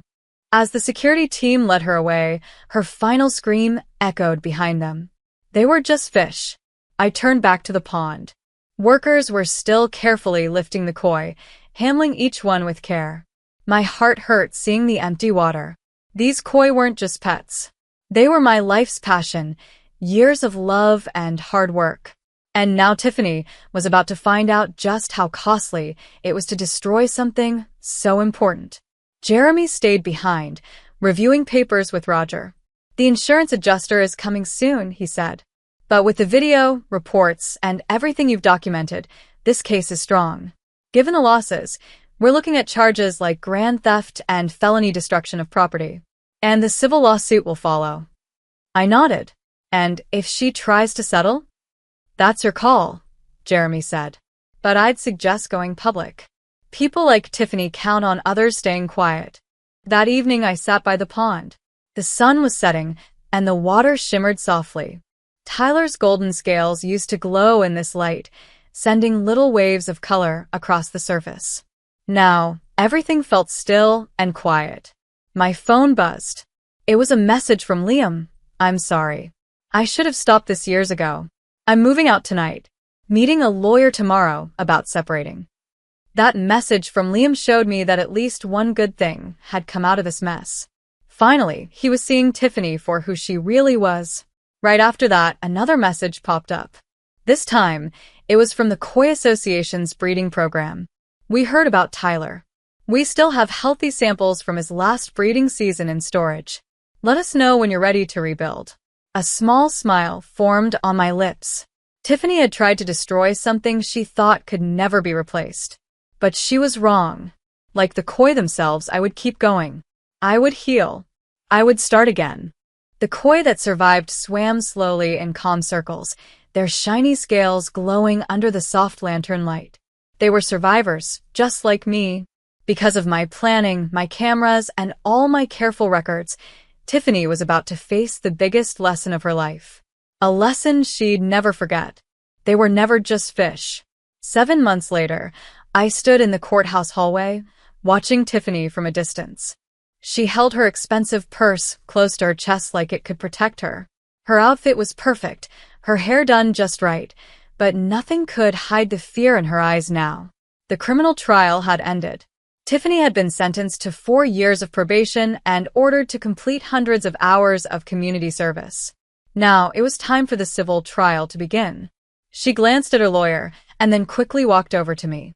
"Please," she whispered, her voice shaky. "Can't we work something out? This will ruin me."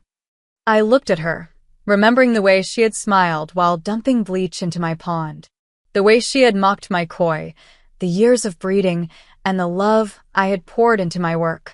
She treated it like it meant nothing. "You had every chance to work something out," I said calmly, "before you killed them." Her face tightened. "But I already have a criminal record.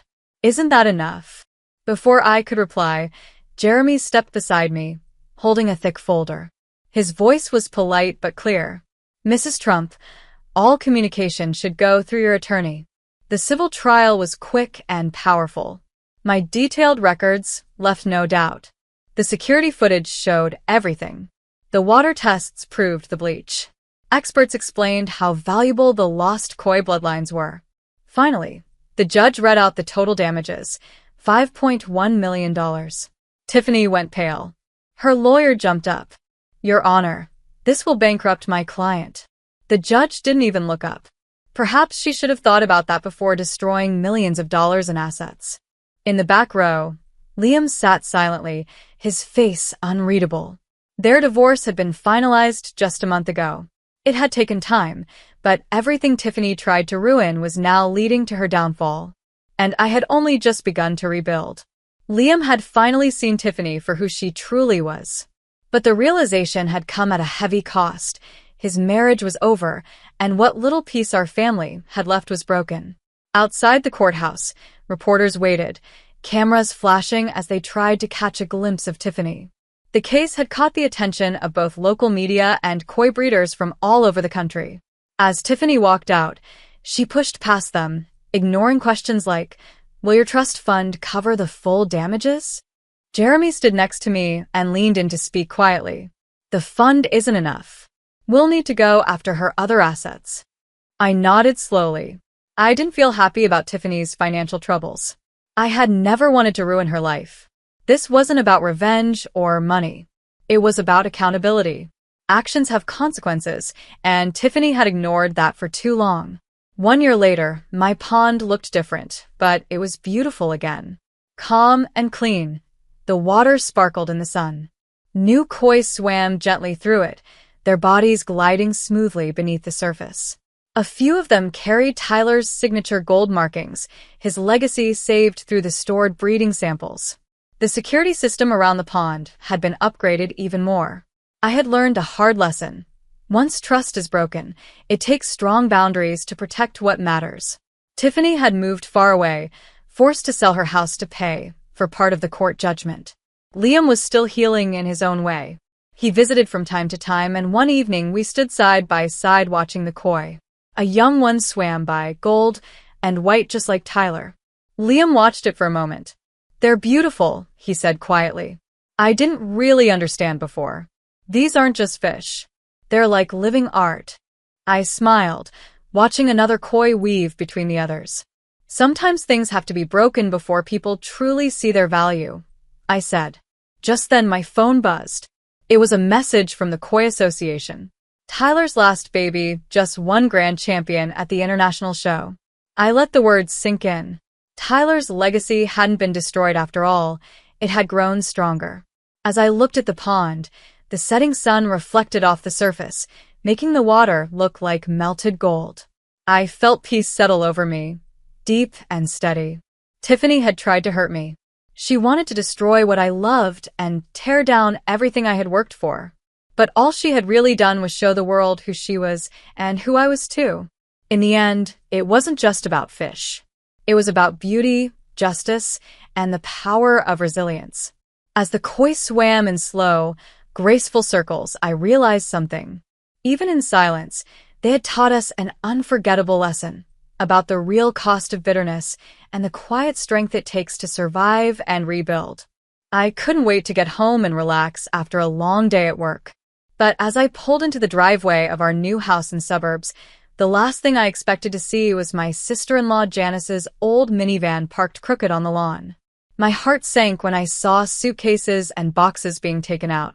Janice came out the front door, yelling at her 2 teenage sons. "Hurry up and get the rest of your stuff from the car." I marched over, already angry. "What is going on here?"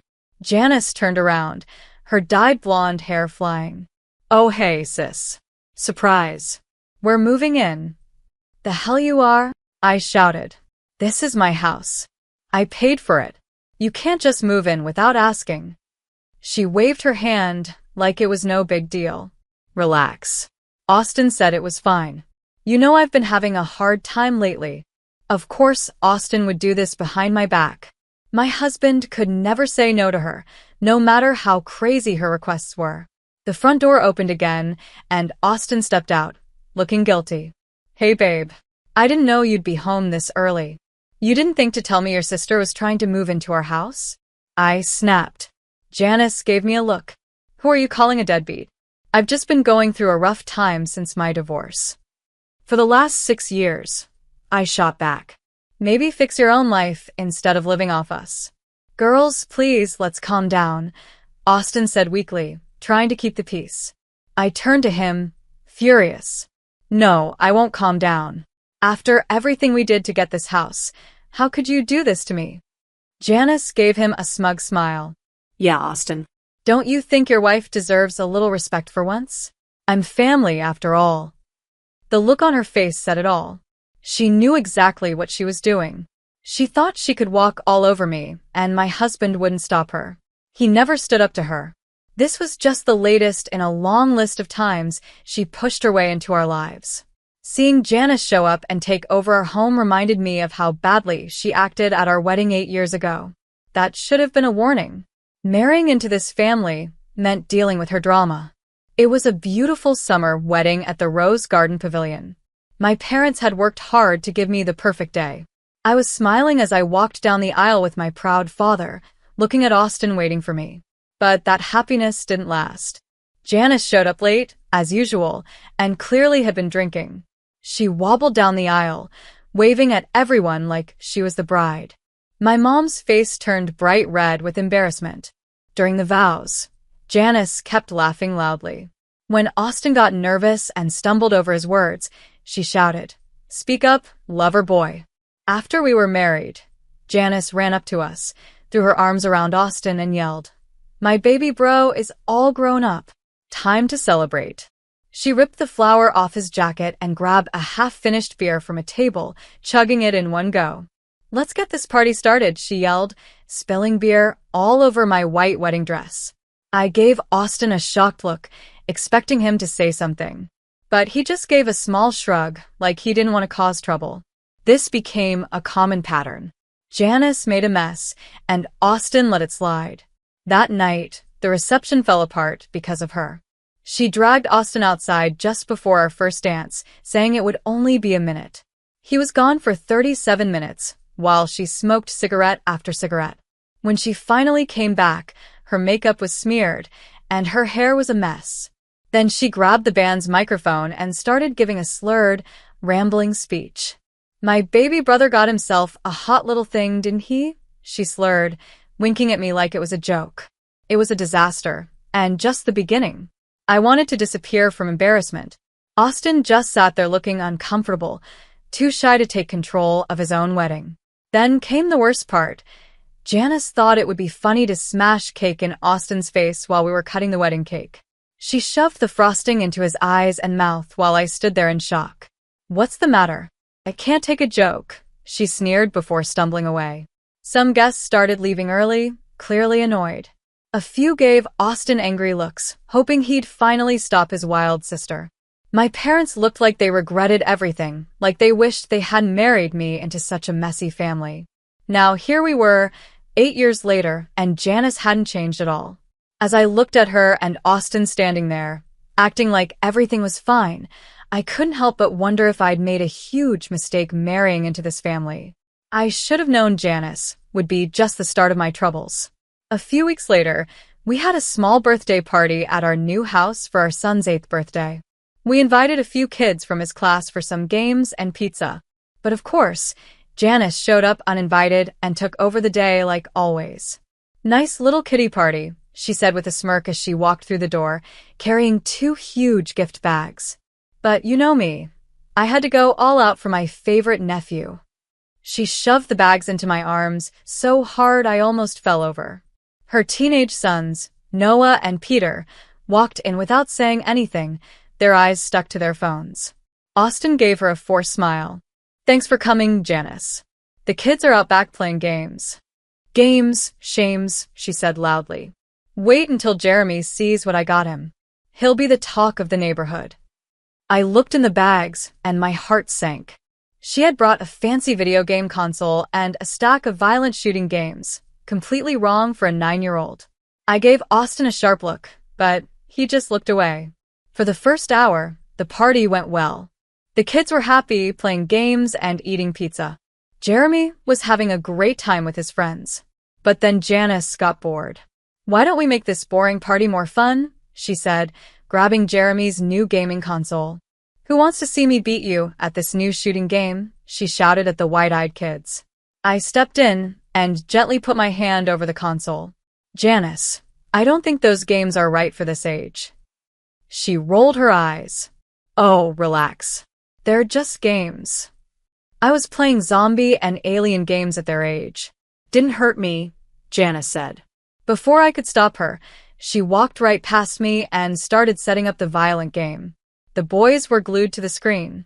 "Janice, Gloria's right.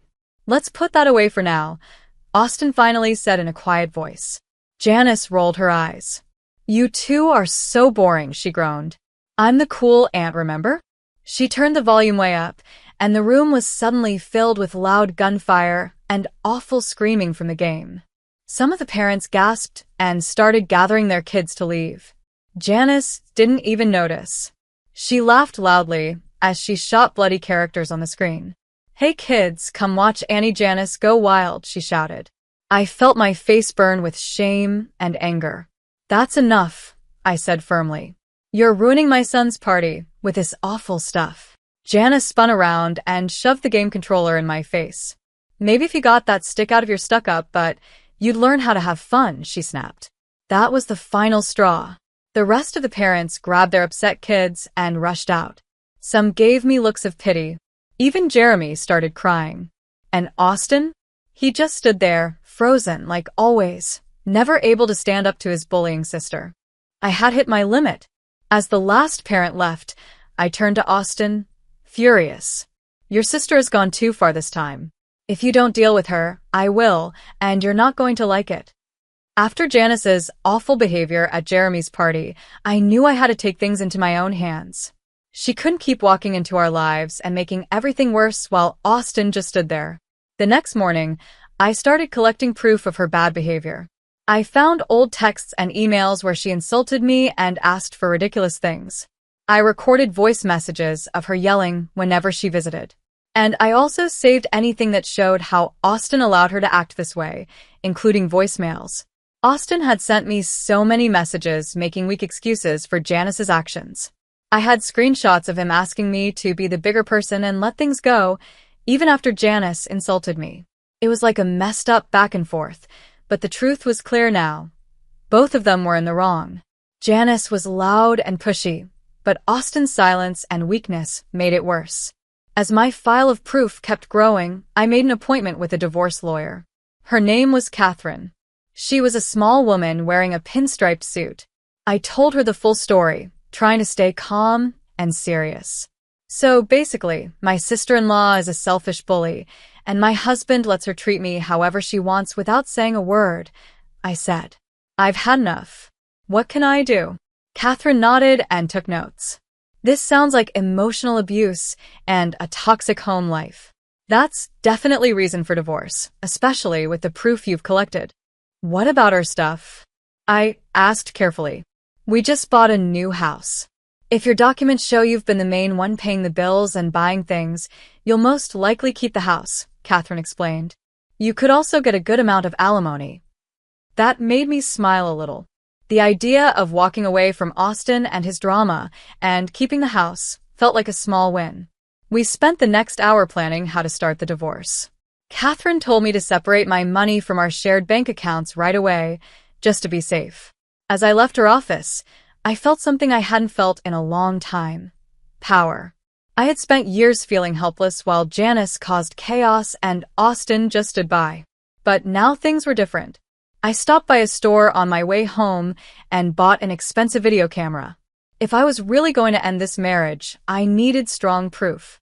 I had to be ready. Over the next few days, I got to work. I made sure to keep the camera recording every time Janice came over and started one of her angry rants.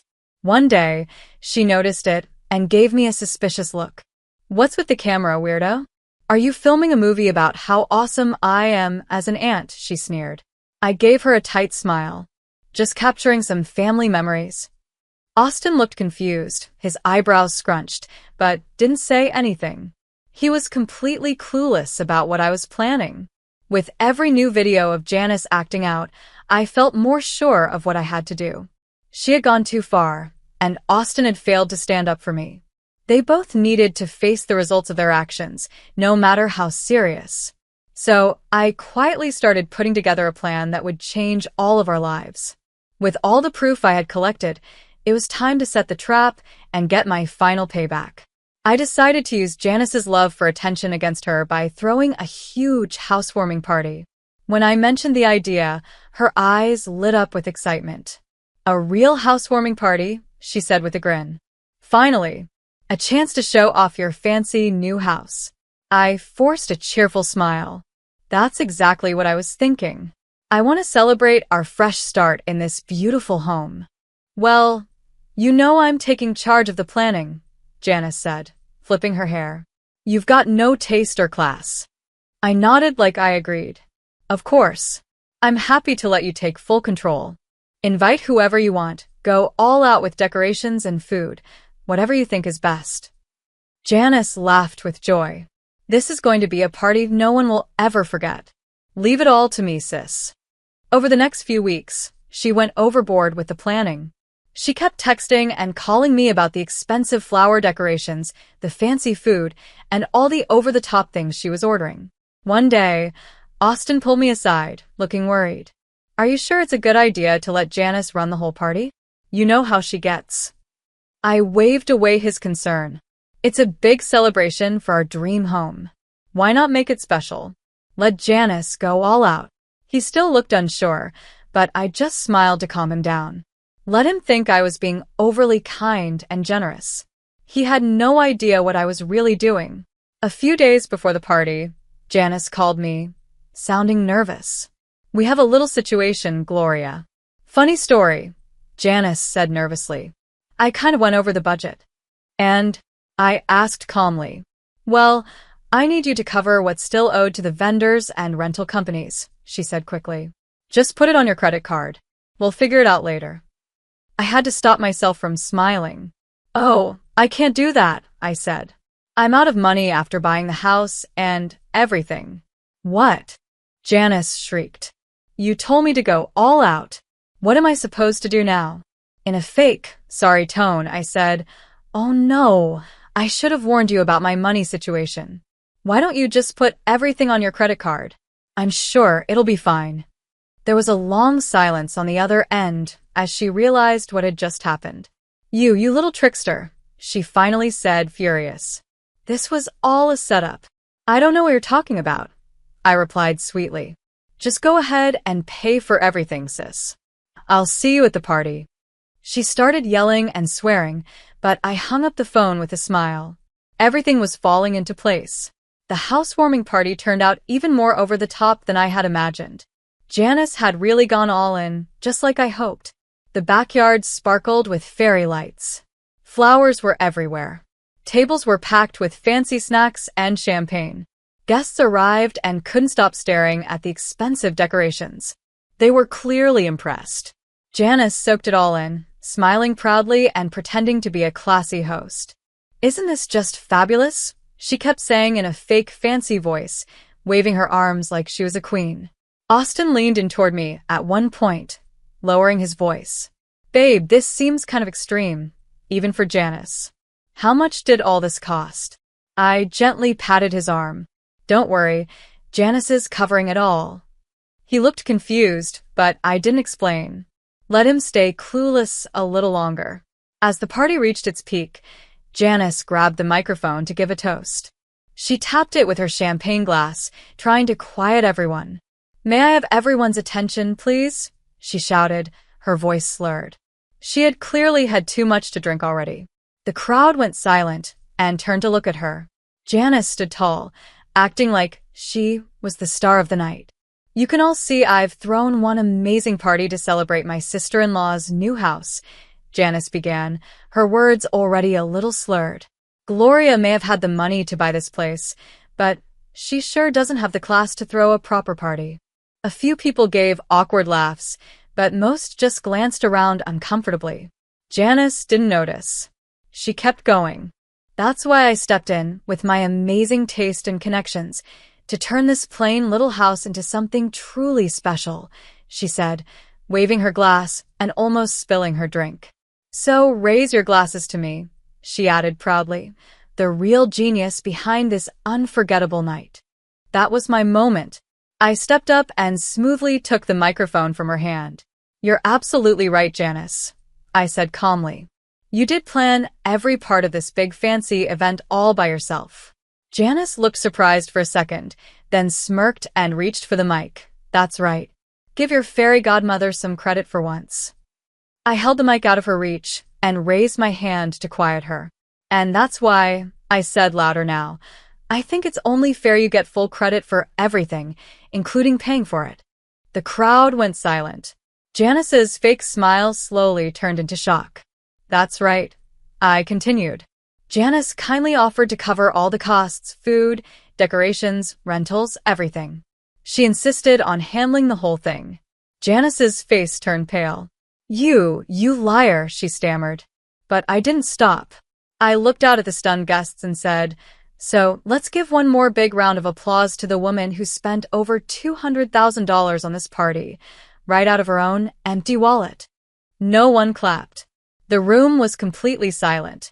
All eyes were on Janice. Her mouth opened, but no sound came out. She looked frozen in place. What's wrong, Janice? I said into the mic, I thought you liked being the center of attention. With a loud cry, she turned and ran out of the party, knocking over a tray of champagne glasses as she fled. The crashing sound of breaking glass was the only thing anyone could hear. The mood at the party broke completely. Guests stood around quietly, unsure of what to say. The night, like those shattered glasses, was in pieces. I stood there holding the microphone, still full of adrenaline after calling out Janice in front of everyone.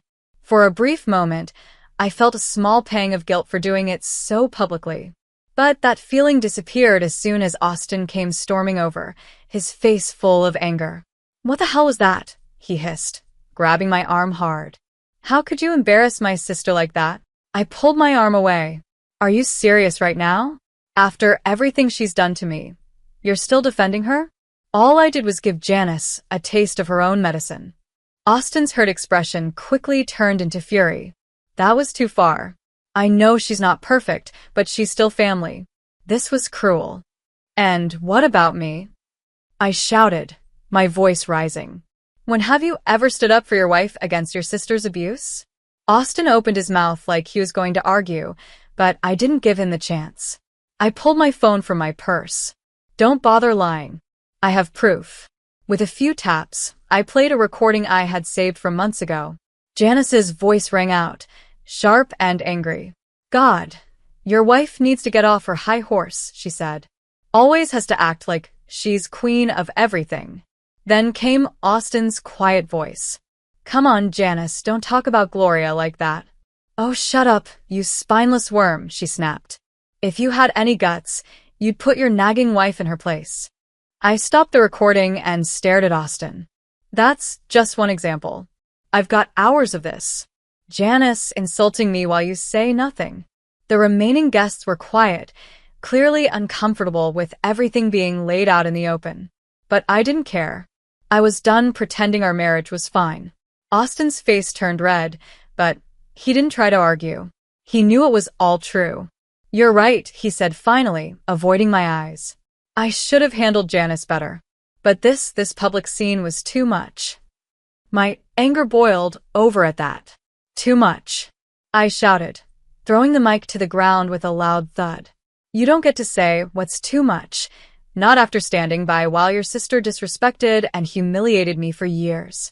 I took a deep breath, trying to calm down. I knew I needed to keep control now. When I spoke again, my voice was calm but serious. I'm done letting you and Janice walk all over me, I said. That's why I've already met with a divorce lawyer, and I've started separating our finances. Gasps spread through the crowd. Austin's eyes went wide with shock and fear. You can't be serious, he stammered. Babe, please, let's not do anything crazy. In response, I pulled out my phone again and played more recordings. This new house is so boring and plain, Janice's voice said mockingly. If you were smart, you'd put it in my name so I could fix it up and make it actually nice. I stared at Austin. Were you planning to give our house away to help your sister's fantasy? He shook his head quickly, a little spark of courage finally showing. No. No, of course not. She was just joking. I played another clip. This time, Janice's voice was slurred and rude. Gloria doesn't deserve a hardworking guy like you. You should have married someone who knows how to keep quiet and obey her husband. That one hit Austin hard. You could see it on his face. His pride was hurt by the suggestion that he was being controlled. That's enough, he said, clearly upset. What do you want from me, Gloria? A divorce, I said flatly. It's already started. I'll be keeping the house and most of our things, because after everything Janice has done, and you allowing it, that's what I deserve.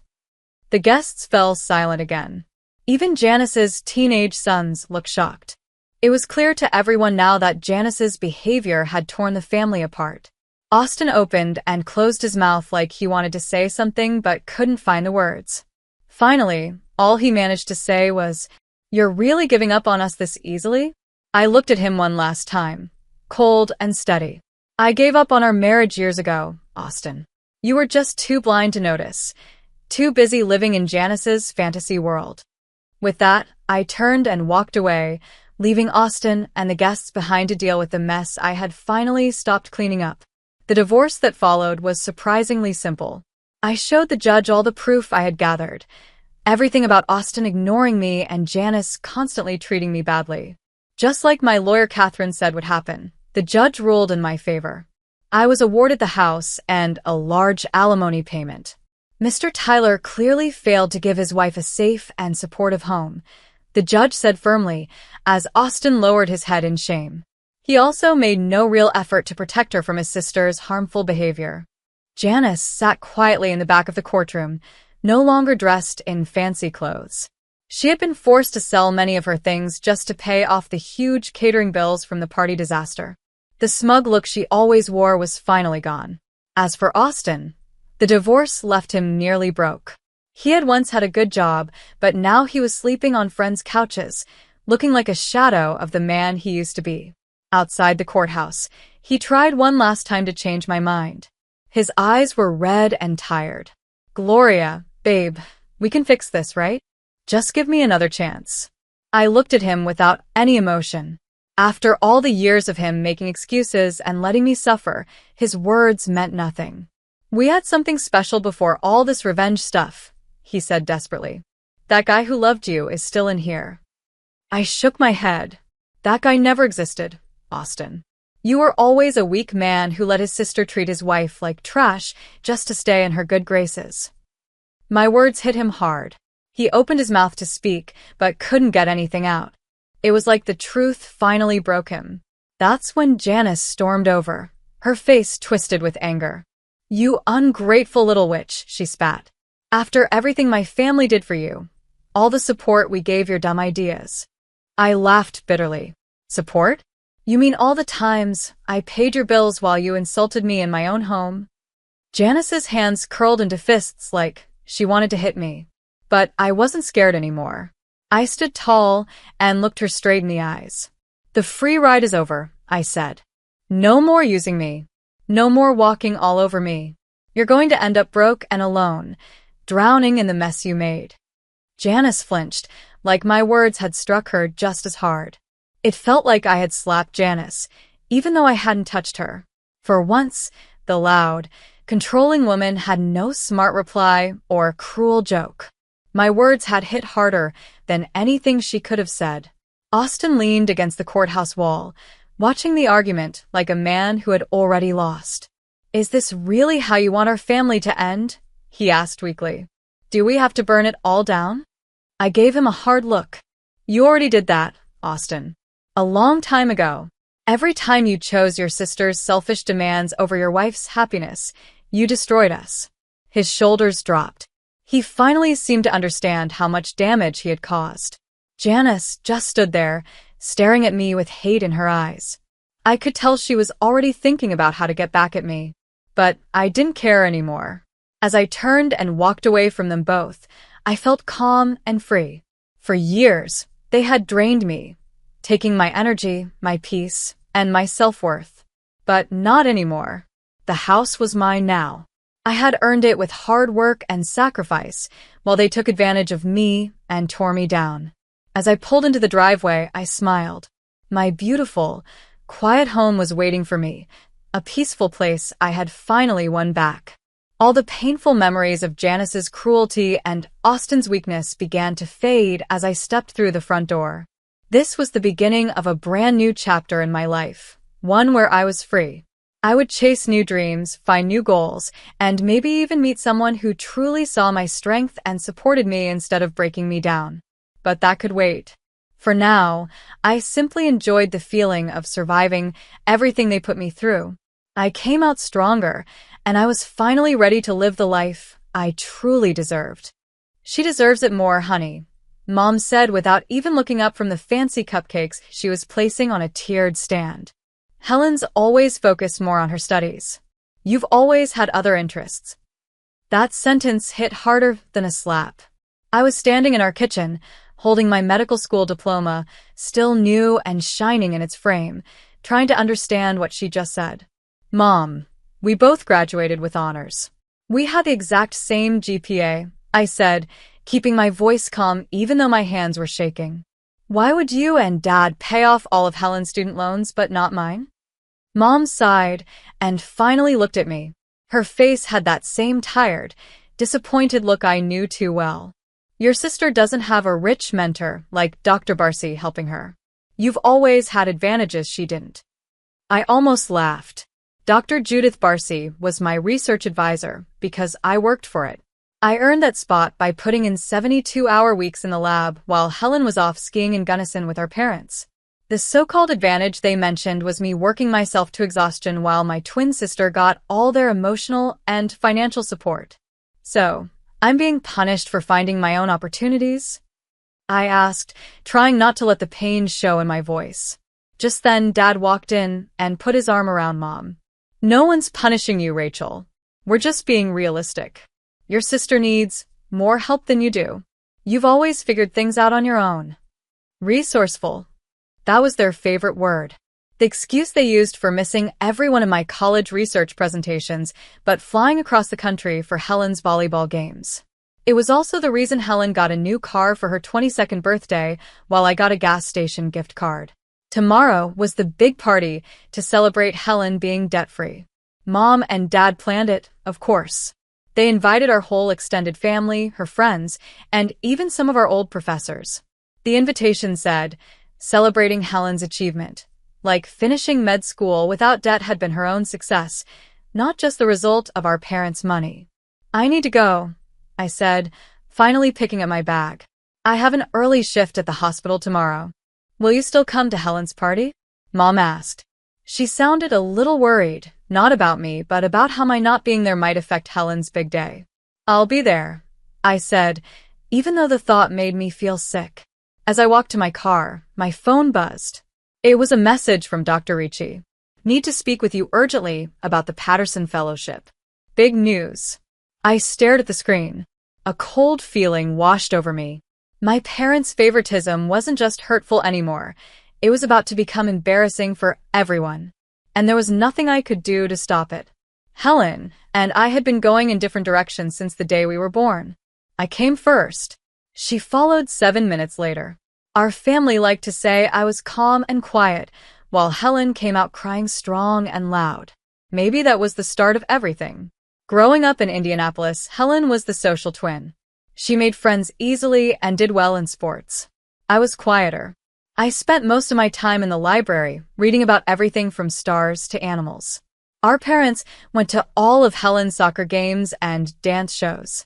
When I won science fairs, they just said, "Good job, Rachel," and gave me a pat on the head. By the time we were in high school, this pattern was set. When we both said we wanted to be doctors, our parents were thrilled for Helen. For me, they had serious talks about whether I could handle it. Medical school isn't just for smart people, Rachel, my dad had said. It takes real drive and strength. Helen has always pushed herself more. That comment hurt. I had worked hard all through college at Indiana State.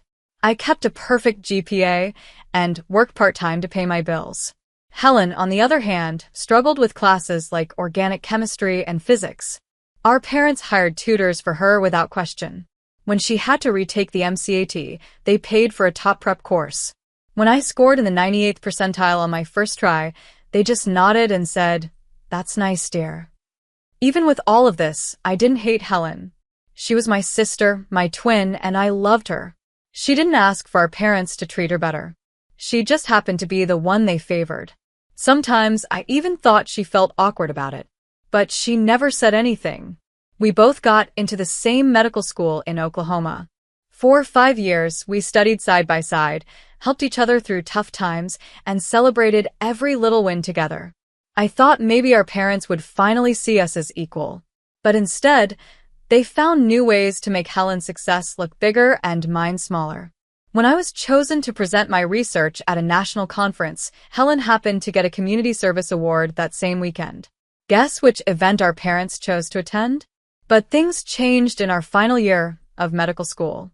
Dr. Christina Ricci, a well-known brain surgeon, noticed my research on brain injuries in children. Under her guidance, I grew. For the first time, someone believed in my abilities and pushed me to do better, not in spite of my quiet nature, but because of it. "You have a special talent for research, Rachel," Dr. Ricci told me once. "You notice patterns that others miss. That kind of thinking can't be taught." If only my parents could see me the way she did. The morning before Helen's celebration party, I met Dr. Ricci in her office. She was in her 70s, with silver hair and sharp red eyes that seemed to see everything. Her office was full of awards, framed articles, and pictures with famous doctors from around the world. "Sit down, Rachel," she said, pointing to the chair across from her desk. "I have amazing news." My heart started to race. I had been waiting to hear back about the Patterson Fellowship at Wingate, the top research program in the country. Only one medical student in the whole nation would be chosen. "The committee has made their decision," Dr. Ricci said, keeping a calm face. I held my breath. "They picked you," she said, smiling wide. Congratulations, Dr. Rachel Griffin. You're going to Charlotte. I felt joy, shock, and relief all at once. I had won the Patterson Fellowship, the biggest honor in brain research. And it was mine. I don't know what to say, I said quietly. You earned this, Dr. Ricci said firmly. Your work on brain healing after injury was something they'd never seen before. They were very impressed with how you combined surgery ideas with new medicine research. The fellowship also came with a large monthly allowance, money for housing, and best of all, full loan forgiveness. I would finally be debt-free, just like Helen. But I earned it myself, not through help from our parents. There's more, Dr. Ricci added, her eyes shining. I've been invited to Helen's celebration tonight. Your parents sent invites to the school staff, not knowing we've worked so closely together. I'd like to share your fellowship news there if that's okay with you. My stomach sank. I'm not sure, Dr. Ricci. It's Helen's night. My parents might think I'm trying to take attention away from her. Dr. Ricci's kind expression turned serious. Rachel, Dr. Ricci said, I've seen how your family works over the past 3 years. I've watched your parents at hospital events and heard how they talk about you and Helen. I get why you're unsure, but sometimes people only respect success when it's shared publicly. She was right. If my parents heard about the fellowship in private, they'd probably make it seem like it was luck, not something I earned. Okay, I said slowly. You can announce it. As I left her office, my phone buzzed. It was a message from Helen. Mom's going overboard for night. It's so embarrassing. I wish she'd done this much for both of us when we graduated. See you there, ha. I stared at the message, surprised. It was the first time Helen had ever admitted our parents treated us differently. Before I could reply, another message came in, this one from my mom. Don't forget to dress business casual tonight. And please let your sister have her moment. This is really important to her. The difference between the 5 messages hit me hard. Maybe I'd been wrong about Helen all this time. And maybe tonight would finally show the truth our parents had been hiding for 27 years. Helen's debt-free party was being held at a fancy restaurant in downtown Oklahoma City. My parents had rented out the entire rooftop terrace. It must have cost a lot. When I stepped off the elevator, I saw a big banner that said, "Congratulations, Dr. Helen." There was no mention that there were actually 2 Dr. Griffin in the family now. I smoothed down my navy red dress and took a deep breath. This night was about Helen. No matter what Dr. Ricci was going to announce, I wouldn't let old feelings ruin my bond with my twin. Helen saw me right away and rushed over from a group of relatives. She looked beautiful in a silver dress. Her blonde hair was just like mine, but cut short in a modern style, while I wore mine long and neat. "Thank God you're here," she said. "Aunt Judy has already asked me 6 times if I have a boyfriend." I laughed, even though I was still a little nervous. "What did you tell her?" "That I'm married to medicine," Helen joked. "But if she knows any single brain surgeons, I'm open to options." She linked her arm with mine. "But seriously, this is too much. Mom invited half the medical school. Keith Richards is even here." I looked around and saw the Keith talking to our dad. Wow. They really did go all out. "Too much," Helen said quietly. Then she added, "And why just for me? We both graduated. We both worked so hard." The tight feeling in my chest eased just a bit. Maybe Helen understood more than I had ever realized. I had given Helen more credit than she deserved. "Helen, Rachel," our mom called out, holding a glass of champagne. "The Henry just arrived. Remember Henry? He's the chief of surgery at Indianapolis Memorial. You should come say hello." She grabbed Helen's arm, gently pulling her away from me. Then she looked at me and added, "Rachel, can you check if the caterers have put out the gluten-free options? Your cousin Sarah is being picky about her food again." And just like that, I was sent to deal with food while Helen was introduced to top hospital staff. Some things never changed. I was showing the waiters which table to serve when Dr. Ricci arrived. She looked confident and graceful in a dark red pantsuit. People noticed her the moment she walked in. "Rachel," she said warmly, giving me a hug. "Are you ready for our announcement?" "I'm not sure," I said honestly. "The timing feels tricky." Dr. Ricci looked around the party. There was a big banner with only Helen's name, a fancy cake with just her picture, and a slideshow full of photos where I was barely visible in the background. "I see," she said quietly. "More complicated than I thought." Across the rooftop, I saw my parents introducing Helen to Dr. Jacqueline Oberdors, the head of neurosurgery at Oklahoma City Medical Center. Both Helen and I had applied for a residency there. My stomach tightened.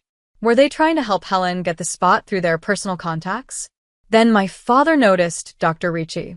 He came over with my mom and Helen. "What a pleasure to have you here," he said. "We've heard you've worked with Rachel a little." "A little?" Dr. Ricci raised her eyebrow. "Rachel has been my main research partner for 3 years. Her work on our brain injury study was key to its success." My parents looked at each other, and I couldn't tell what that glance meant. "How nice," my mother said in a flat voice. "Helen has also been doing a lot of research in neurosurgery. In fact, Dr. Oberdors was just saying how impressed she is with Helen's application." I felt my face grow hot. Helen hadn't done any research in neurosurgery. Her focus was neuropsychiatry, a completely different area. My parents were making things up, possibly ruining my chances for that residency. Dr. Ricci kept smiling, but I noticed her eyes sharpen. "Is that so?" she said. "How very interesting." "I thought Helen was focused on psychiatry, not surgery," Dr. Ricci said calmly. The group went quiet. The small bit of hope I had started to slip away. I began to worry that the announcement would only make things worse, not better. Dinner had started. My parents sat at the main table with Helen, our grandparents, and Dr. Oberdors. I was seated at a side table with cousins and family friends. I could hear everything being said, but I wasn't part of the conversation. "We always knew Helen was meant for big things," my father was saying to Dr. Oberdors. "Even when they were kids, Helen was full of drive. She's always been the one who aimed high." Every word felt like a little cut. I moved the food around on my plate, no longer hungry. Dr. Ricci sat nearby with other professors and kept giving me small, kind looks. After dessert, my father stood up and tapped his glass to get everyone's attention. "Thank you all for coming to celebrate our daughter Helen's amazing achievement," he said. "As you know, medical school is tough. Graduating with a degree and no debt is something truly special." The guests clapped politely. Helen looked uneasy. "We're lucky we could help Helen through her education," my mother added, standing beside my dad. "We've always believed in supporting her future because we knew she'd make us proud." I stared down at my plate, holding back tears. Their words were clear. They had supported Helen, not both of us. Then Helen suddenly stood up. "Actually, I'd like to say something." She looked right at me, and her face showed she meant every word. "This celebration doesn't feel complete," she said. "Rachel and I both graduated with the same GPA.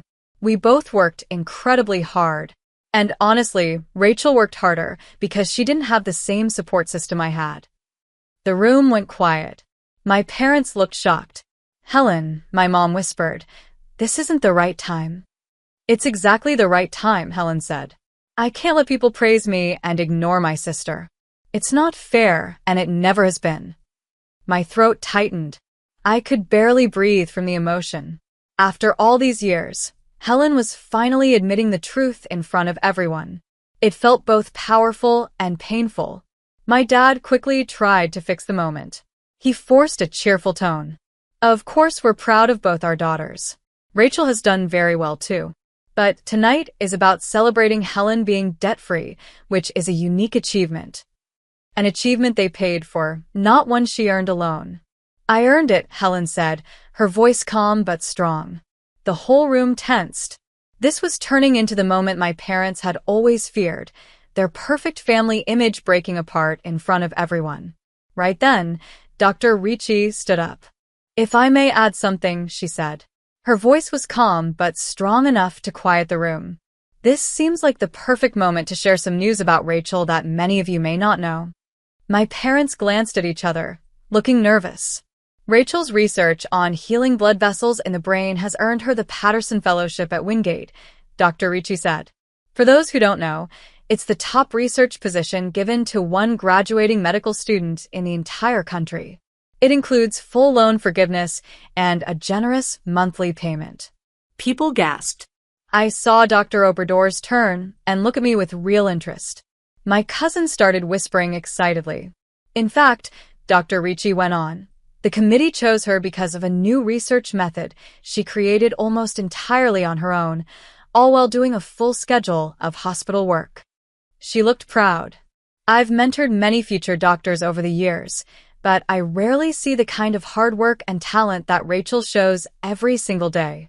Suddenly, the room was filled with clapping, real, happy applause just for me. People were turning to look, smiling, nodding. For once, they were seeing me. My parents didn't move. Their faces were frozen, showing shock and confusion. It was clear they were finally starting to realize the story they had always believed about their daughters was falling apart. Helen stood beside me, smiling wide. There wasn't a trace of jealousy in her eyes. Dr. Ricci wasn't done. Also, I'm happy to say that our department will be covering the rest of Rachel's school loans through a special merit scholarship. The entire board agreed to it, in recognition of her outstanding work. I was debt-free too, and I had earned it. After that, everything changed.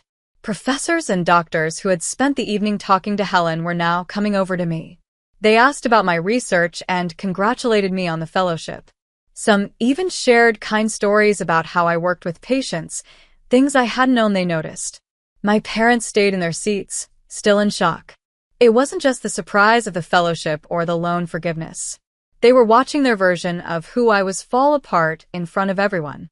The quiet, responsible daughter they had ignored for years was suddenly the one getting all the respect.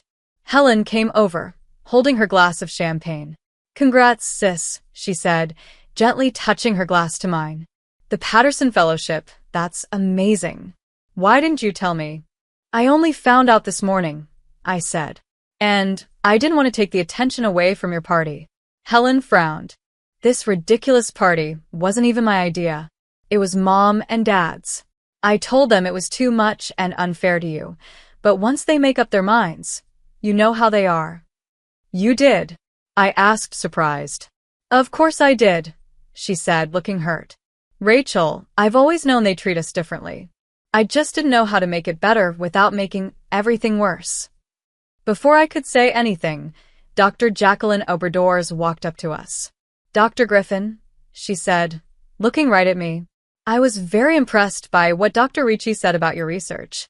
We should talk about the idea of you bringing your work to our neurosurgery department, maybe even instead of going to Wingate." I blinked, surprised. "That's very kind of you, Dr. Obradors." "But she's already accepted the Patterson Fellowship," Helen said quickly, wrapping an arm around my shoulder. She smiled proudly. "It's a once-in-a-lifetime chance. But you should know, my sister never stops at just one big discovery. I bet she'll have another amazing project started within months of being in Charlotte." Dr. Obrador smiled. "Well, after you finish the fellowship, keep Oklahoma City in mind. We'd be lucky to have you," she said. Then she nodded at both of us. "Both of you, in your own specialties." Once she left, I turned to Helen amazed. "You didn't have to do that. I know you want to stay in Oklahoma City for your residency." "I still can," Helen said. "But I won't do it by letting Mom and Dad twist things, or by letting you lose a chance you earned. That's not the kind of person I want to be." Across the room, I saw our parents finally get up from their table. They started walking toward us, slowly, stopping often to speak to guests who now wanted to talk about me. That was new, and I could tell it made them uncomfortable. "Here they come," Helen whispered. "Ready?" "Not really," I said. When they reached us, my father spoke first.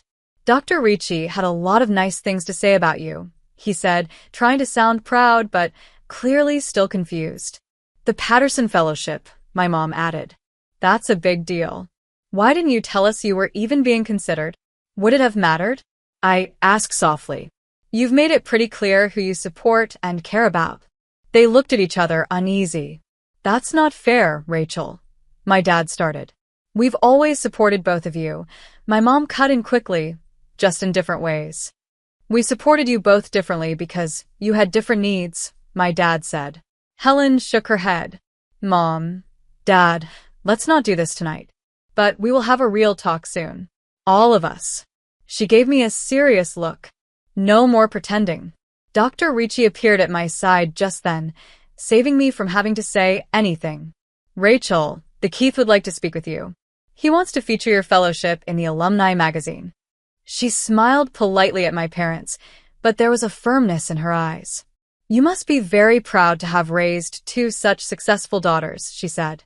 Though I imagine it's especially rewarding to see Rachel's hard work finally recognized after all she's overcome. Her word overcome was soft, but very clear. My parents looked embarrassed. Well, my mother said weakly, we've always known Rachel was special too.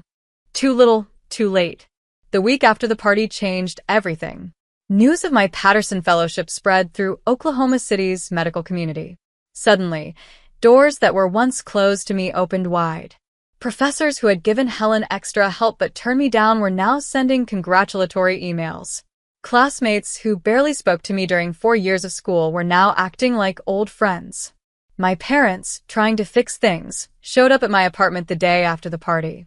They brought gift bags and awkward smiles. We've been thinking, my dad said, placing a small box on the coffee table. Now that you and Helen are both starting your careers, we wanted to get you something special. Inside the box was a rose gold watch, the same one they gave Helen for her birthday 7 months ago. It's beautiful, I said, not picking it up. Though it's a bit late. My mom winced. Rachel, we know you might feel left out sometimes.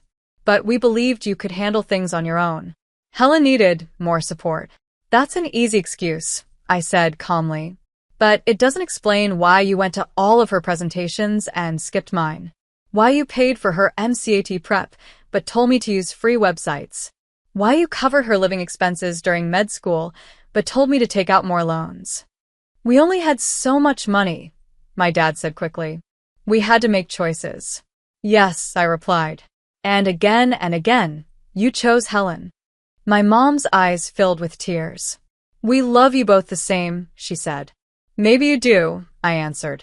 But you haven't treated us the same. A watch and a late apology won't change that. Just then, the phone rang. It was Dr. Ricci calling to talk about my move to Charlotte. I answered the call, glad for the excuse to turn away from my parents' shocked faces. Yes, I'm free to talk about the housing options, I said into the phone. Actually, your timing is perfect. 2 weeks later, I stood in my empty apartment. The last boxes were packed, ready for the movers. Helen sat on the windowsill, watching me tape up one final box of books. I still can't believe you're leaving next week, she said. Oklahoma City won't be the same without you. You'll be too busy with your residency to miss me? I joked, though part of me meant it. We had done everything together through med school, but now our lives were going in different directions. Mine to Wingate, hers staying in Oklahoma City. Helen looked down.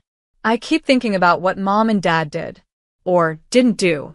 For so long, I thought I was the lucky one because they gave me more attention. But now I see they were just making me rely on them too much. I sat beside her on the windowsill. You didn't do anything wrong, Jess. I didn't do enough right either, she said. I should have spoken up earlier. She sighed. They're heartbroken, you know.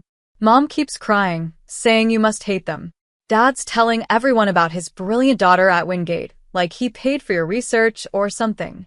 Let him, I said. I was surprised by how little it bothered me now. Their approval doesn't define me anymore. And it was true. The pain of always wanting to be seen by parents who never truly saw me had finally faded. Dr. Ricci had shown me what real support looks like, pushing me when I needed it, standing up for me when I needed it, and always believing in me without needing proof.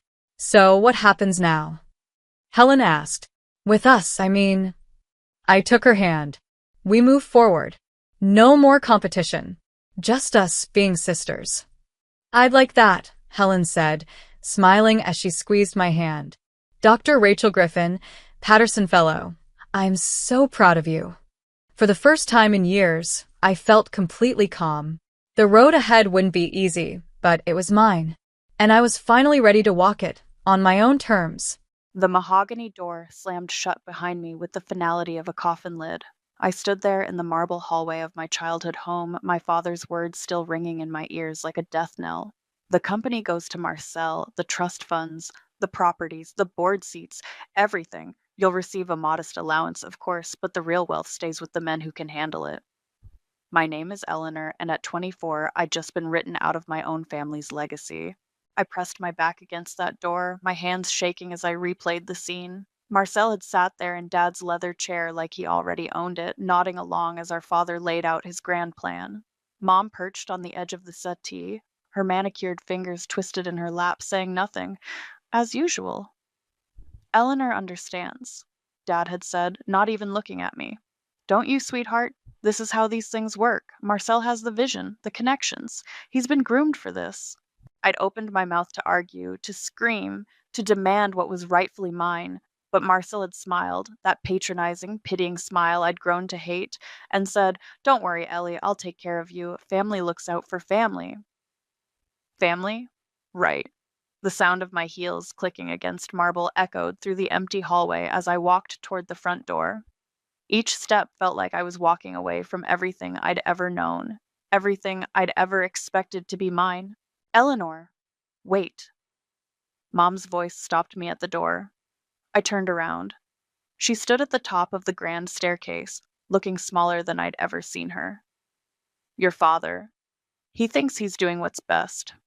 For who? The words came out sharper than I intended. For Marcel, for the family name, or for himself? She descended the stairs slowly, her hand trailing along the banister. You could still be part of this. Marcel would find you a position working for my little brother? I laughed, but there was no humor in it. Taking orders from someone who used to ask me to help him with his homework? Eleanor, please, don't leave like this. But I was already turning the handle. I'm not leaving, Mom. I'm being pushed out. There's a difference. The door closed behind me with a soft click, so different from the violent slam in Dad's study. I stood on the front steps of the house where I'd grown up, looking out at the circular driveway, the perfectly manicured gardens, the fountain that had been there since before I was born. All of it would be Marcel's now. I pulled out my phone and called a cab. While I waited, I scrolled through my contacts until I found Tessa's number. Elle, what's wrong? You sound... It's done, I said. Dad made it official. Marcel gets everything. Silence on the other end. Then, I'm coming to get you. No, I'm fine. I needed to tell someone. Where are you going? I looked back at the house one more time. Through the tall windows, I could see Marcel and Dad shaking hands in the study, celebrating probably. I don't know yet, I said, but I know where I'm not going. The cab pulled up and I slid into the back seat. As we drove away, I watched the house shrink in the rear window until it disappeared entirely.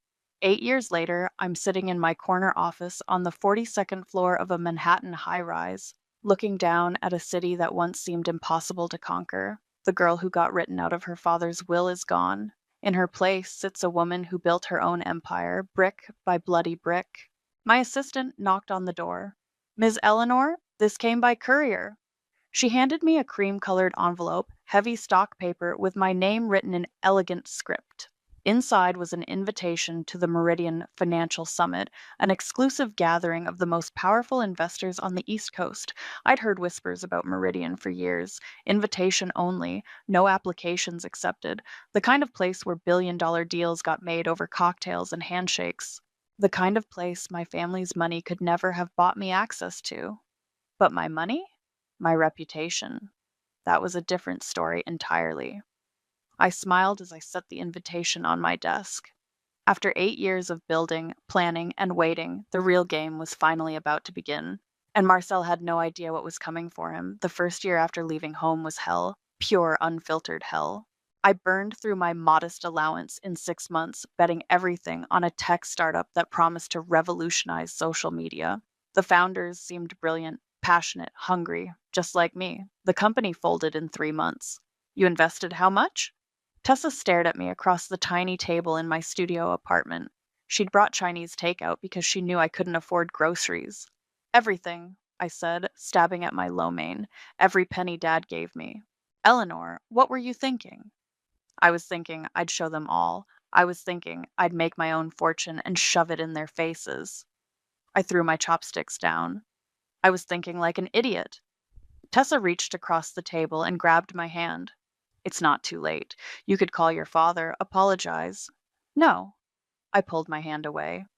I'd rather live in a cardboard box than crawl back to them. Then what's your plan? I looked around my cramped apartment. The fold-out couch, the hot plate that passed for a kitchen, the single window that faced a brick wall. I learn from my mistakes, and I try again. Tessa sighed. Elle, maybe you should consider something more stable. I could talk to my boss about... I'm not giving up. She left that night shaking her head, probably thinking I'd lost my mind. Maybe I had. But I kept going. I took a job waiting tables at night and spent my days reading everything I could get my hands on about investing, market analysis, corporate finance. I haunted the business section of the library, taking notes until my hand cramped. 6 months later, I scraped together enough money to make another investment. Smaller this time, smarter. A little biotech company working on diabetes medication. I'd done my research, talked to doctors, studied their patents. It wasn't sexy like social media, but it was solid. The stock tripled in 8 months. Holy shit, Elle! Tessa practically screamed into the phone when I told her, "You actually did it." It's just the beginning, I said, but I was grinning so hard my face hurt. I reinvested the profits, diversified, played it safer, but still aggressive. Slowly, methodically, my portfolio grew. I moved out of the studio into a 1 bedroom, then a 2 bedroom, then a place with actual windows that showed the sky. By year 3, I had enough money to quit waiting tables. By year 5, I was managing other people's money. By year 7, I had my own firm. And that's when I started paying attention to Marcel's business again. You want me to buy what? Owen looked at me like I'd suggested we purchase the moon. The Riverside property, I said, sliding the file across his desk. Marcel's company has been eyeing it for months. They're planning to bid next week. Owen flipped through the documents. Eleanor, this is a $12 million property, and it's not even a good investment. The zoning issues alone. I don't care if it's a good investment. I want Marcel to know someone beat him to it. Someone? You're not going to tell him it was you? I smiled. Not yet. Let him wonder. Owen shook his head but made the call. 3 days later, the property was mine. I was in my office when Marcel's assistant called. Ms. Eleanor, I have Marcel on the line for you. My heart hammered against my ribs, but I kept my voice steady. Put him through. Ellie? Jesus, I haven't heard from you in years. How are you? I'm well, Marcel. What can I do for you? Listen, I heard through the grapevine that you might know something about the Riverside deal. My team was really counting on that property, and now some mystery buyer swooped in at the last minute. That's unfortunate, I said, but I'm not sure how I can help. Come on, Ellie, you work in finance now, right? You must hear things. If you could just put in a good word, maybe find out who bought it. I leaned back in my chair, savoring the moment. I'm sorry, Marcel, I really can't help you with that. There was a long pause. Right. Well, if anything comes up, of course, take care of yourself. I hung up and immediately called Owen. How did it feel? He asked. Like the first taste of something I'm going to want a lot more of. Owen was quiet for a moment.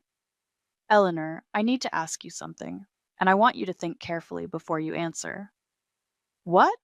There's a situation developing. A major real estate firm is in serious financial trouble.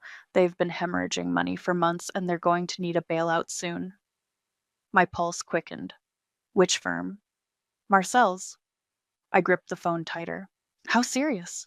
Bankruptcy serious. They're going to need someone to buy their debt, restructure everything. It's the kind of deal that could make or break both parties. I stared out my office window at the city sprawling below me. Somewhere out there, Marcel was probably in his own office, trying to figure out how to save his company, the company that should have been partially mine. Owen? Yeah? Set up a meeting, but keep my name out of it for now. Eleanor, are you sure about this? Once we go down this road? I've been sure about this for 8 years. I hung up and sat back in my chair, watching the sun set over Manhattan. The real game was finally beginning, And Marcel still had no idea who he was playing against. The financial reports made for fascinating reading. Marcel's company was hemorrhaging money faster than a punctured artery. 12 million in the red this quarter alone, Owen said, spreading the documents across my conference table. Their biggest project in Miami fell through, and they're stuck with massive loans they can't service. I picked up the debt analysis, scanning the numbers. Who holds most of their paper? 3 different banks, plus some private investors. But here's the interesting part. Owen pulled out another file. One of those private investors is willing to sell for the right price. How much? 47 million. It would give you controlling interest in Marcel's debt. I set the papers down carefully. Do it. Eleanor, you need to understand what this means. If Marcel can't pay, you could force him into bankruptcy. You'd essentially own his company. I understand perfectly. Owen studied my face. And if he can pay, if he finds another way out, then I'll have made a solid investment. Either way, I win. 2 weeks later, I was the proud owner of Marcel's financial future. He just didn't know it yet. My phone buzzed with a text from Tessa. Lunch today? Haven't seen you in weeks. We met at our usual spot, a little bistro downtown. Tessa took one look at me and frowned. You look different, sharper, like you're planning something. I'm always planning something. This is different, Elle. You've got that look you used to get before you'd put salt in Marcel's coffee when we were kids. I laughed. I never did that. You absolutely did that, multiple times. Tessa leaned forward. What's going on? Nothing you need to worry about. That's exactly what you said before you invested your entire inheritance in that startup that crashed and burned. I stabbed my salad harder than necessary. This is different. How? Because this time I know what I'm doing. Tessa was quiet for a long moment. Elle, I love you, but revenge isn't going to fix what your father did to you. This isn't about revenge, this is about business. Right, and I'm sure it's just a coincidence that the business happens to belong to your brother. Before I could answer, my phone rang. Owen's name flashed on the screen. I have to take this, I said, stepping away from the table. Eleanor, we have a problem. Marcel's team just called an emergency board meeting. Word is getting out about their financial situation. How bad?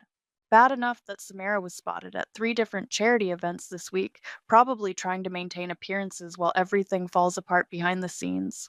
I walked back to Tessa, who was watching me with concern. I have to go, I said, grabbing my purse. Elle, wait. But I was already heading for the door. That afternoon, I sat in my office reviewing intelligence reports my team had gathered. Marcel's marriage was under strain. Samara had been seen arguing with him outside their country club. Their daughter Freya had been pulled from her expensive private school, though they were telling people it was for academic reasons. The walls were closing in, and Marcel was starting to panic. My assistant knocked. Ms. Eleanor, there's a Drake on the line. He says he represents Marcel's company, and it's urgent. I smiled. Put him through. Ms. Eleanor? This is Drake, head of legal for Marcel's firm. I understand you might be interested in discussing a potential investment opportunity. I might be. What kind of opportunity? We're looking for a strategic partner, someone who understands the real estate market and has the capital to help us through a temporary cash flow situation. Temporary? There was a pause. We're confident this is just a short-term challenge. The fundamentals of our business are sound. I see. And what kind of partnership are you envisioning? We'd be open to various structures, perhaps a loan arrangement or even a limited equity position. I leaned back in my chair. Mr. Drake, I appreciate you reaching out, but I'm going to need to see detailed financials before I consider any investment. Of course, we can arrange that. And I'll want to meet with your principals directly. I don't do business through intermediaries. Another pause. That might be possible, though we'd prefer to keep any discussions confidential for now. Naturally. Have your people call my people. We'll set something up. After I hung up, I called Owen immediately. They took the bait, I said. How do you want to play this? Set up a meeting for next week, somewhere neutral. And Owen, make sure they don't know who they're meeting with until they're already in the room. Eleanor, are you sure about this? Once Marcel sees you, he'll realize that the little sister he dismissed isn't so little anymore. I hung up and walked to my window, looking out at the city lights beginning to twinkle in the dusk. Somewhere out there, Marcel was probably working late, trying to figure out how to save his company. He was about to find out that his salvation had a very familiar face, and she hadn't forgotten a single slight.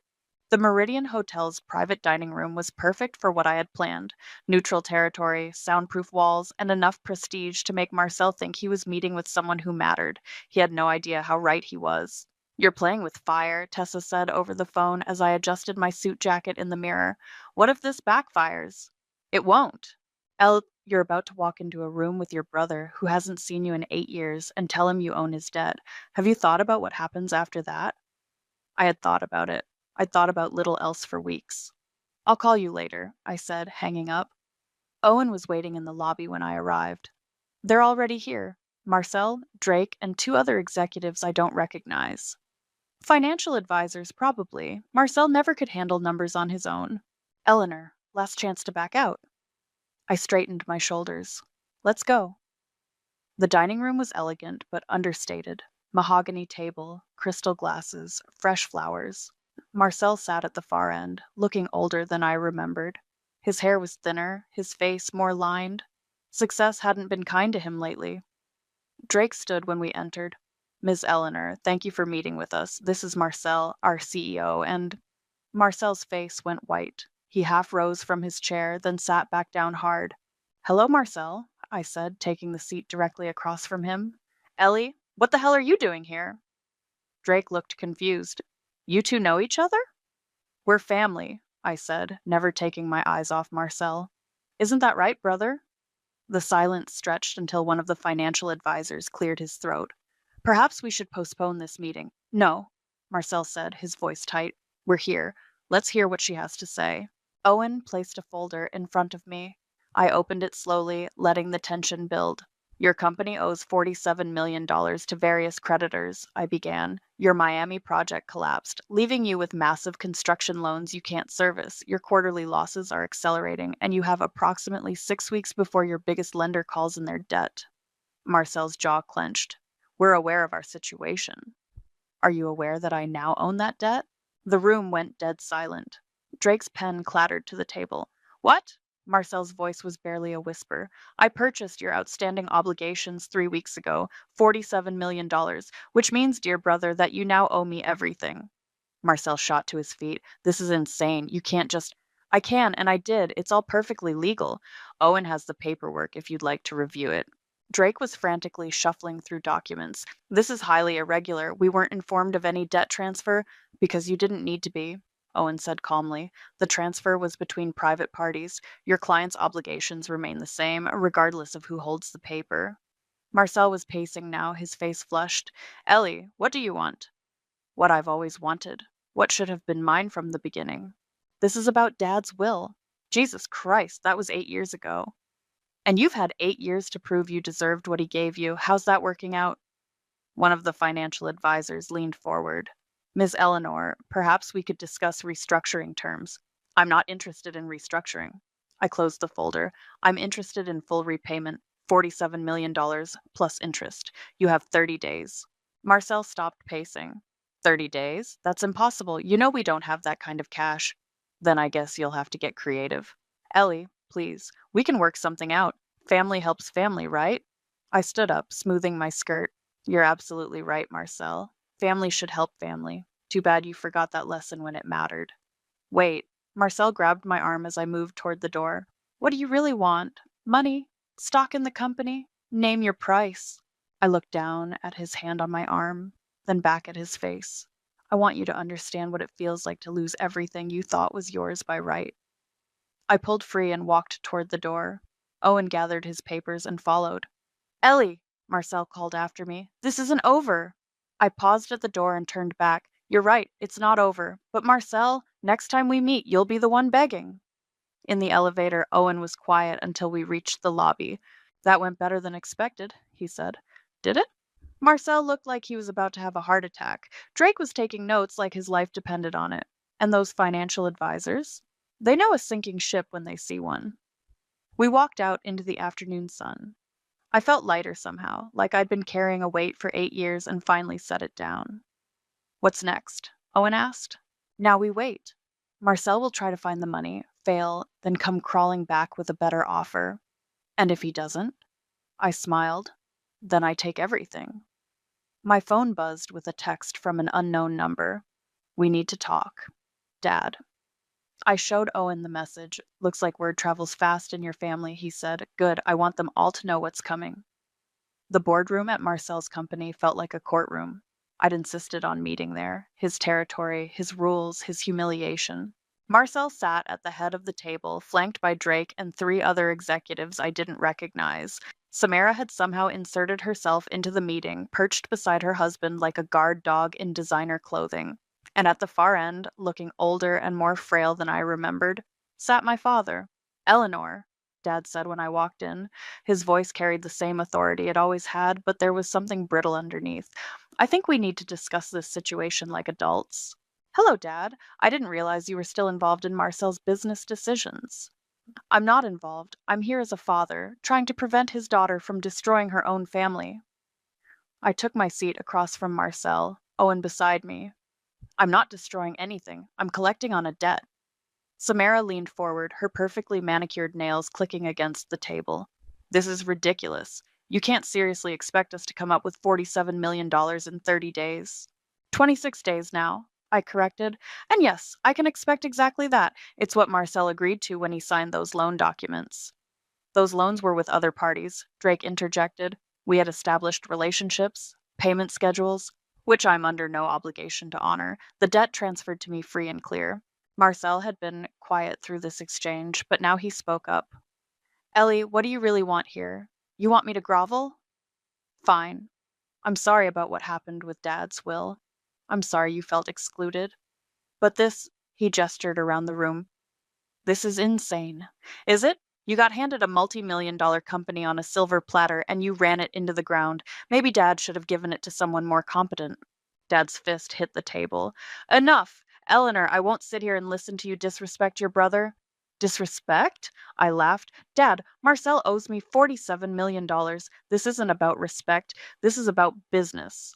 This is about revenge, Samara snapped. You're trying to punish Marcel for something that happened years ago. I'm trying to get paid. If Marcel can't handle his obligations, maybe he shouldn't have taken them on. Owen placed a new folder on the table. Actually, there might be a solution here. Everyone turned to look at him. Ms. Eleanor is willing to consider alternative arrangements. Instead of cash payment, she might accept equity in the company. Marcel's eyes narrowed. What kind of equity? I opened the folder and slid a document across the table. Controlling interest, 51% of the company, plus board seats, plus operational control. The room erupted. Absolutely not, Dad said. You're out of your mind, Samara added. Drake was frantically scribbling notes. This would essentially be a hostile takeover. It would be a bailout, I corrected. Marcel keeps his job, keeps his salary, keeps his office. He just answers to me now. Marcel stared at the document like it might bite him. And if I refuse? Then I call in the debt. You declare bankruptcy. I buy your assets at auction for pennies on the dollar and end up with the same result, except you lose everything. There has to be another way, Dad said. Eleanor, I know you're angry. I'm not angry, Dad. I'm done. Done being dismissed, done being overlooked, done pretending that what you did to me was acceptable. What I did was protect the family business. You gave it to the wrong child. The silence that followed was deafening. Marcel's face had gone pale. Samara looked like she wanted to crawl under the table, and Dad was staring at me like he'd never seen me before. You have 24 hours to decide, I said, standing up. Sign the papers, or I start foreclosure proceedings. Wait, Marcel said. There's something else, isn't there? You said there was another condition. I paused at the door. There is, but we'll discuss that after you sign. Tell me now. I looked around the room at their faces, desperate, angry, afraid. Dad steps down from all advisory roles, permanently. He has no say in company operations, no access to financial information, no involvement whatsoever. Dad shot to his feet. You can't do that. I can, and I will. Marcel can choose. Keep Dad's advice and lose everything, or cut the dead weight and save his company. Eleanor, he's your father. Mom's voice came from the doorway. I turned to see her standing there, looking fragile and tired. He's the man who decided I wasn't worth investing in. Now he gets to watch someone else make that call about him. I walked toward the door, then stopped. Oh, and Marcel, when you sign those papers, you might want to start thinking about how you're going to explain this to Freya. She's old enough to understand that Daddy's company belongs to Aunt Eleanor now. I left them sitting there in stunned silence.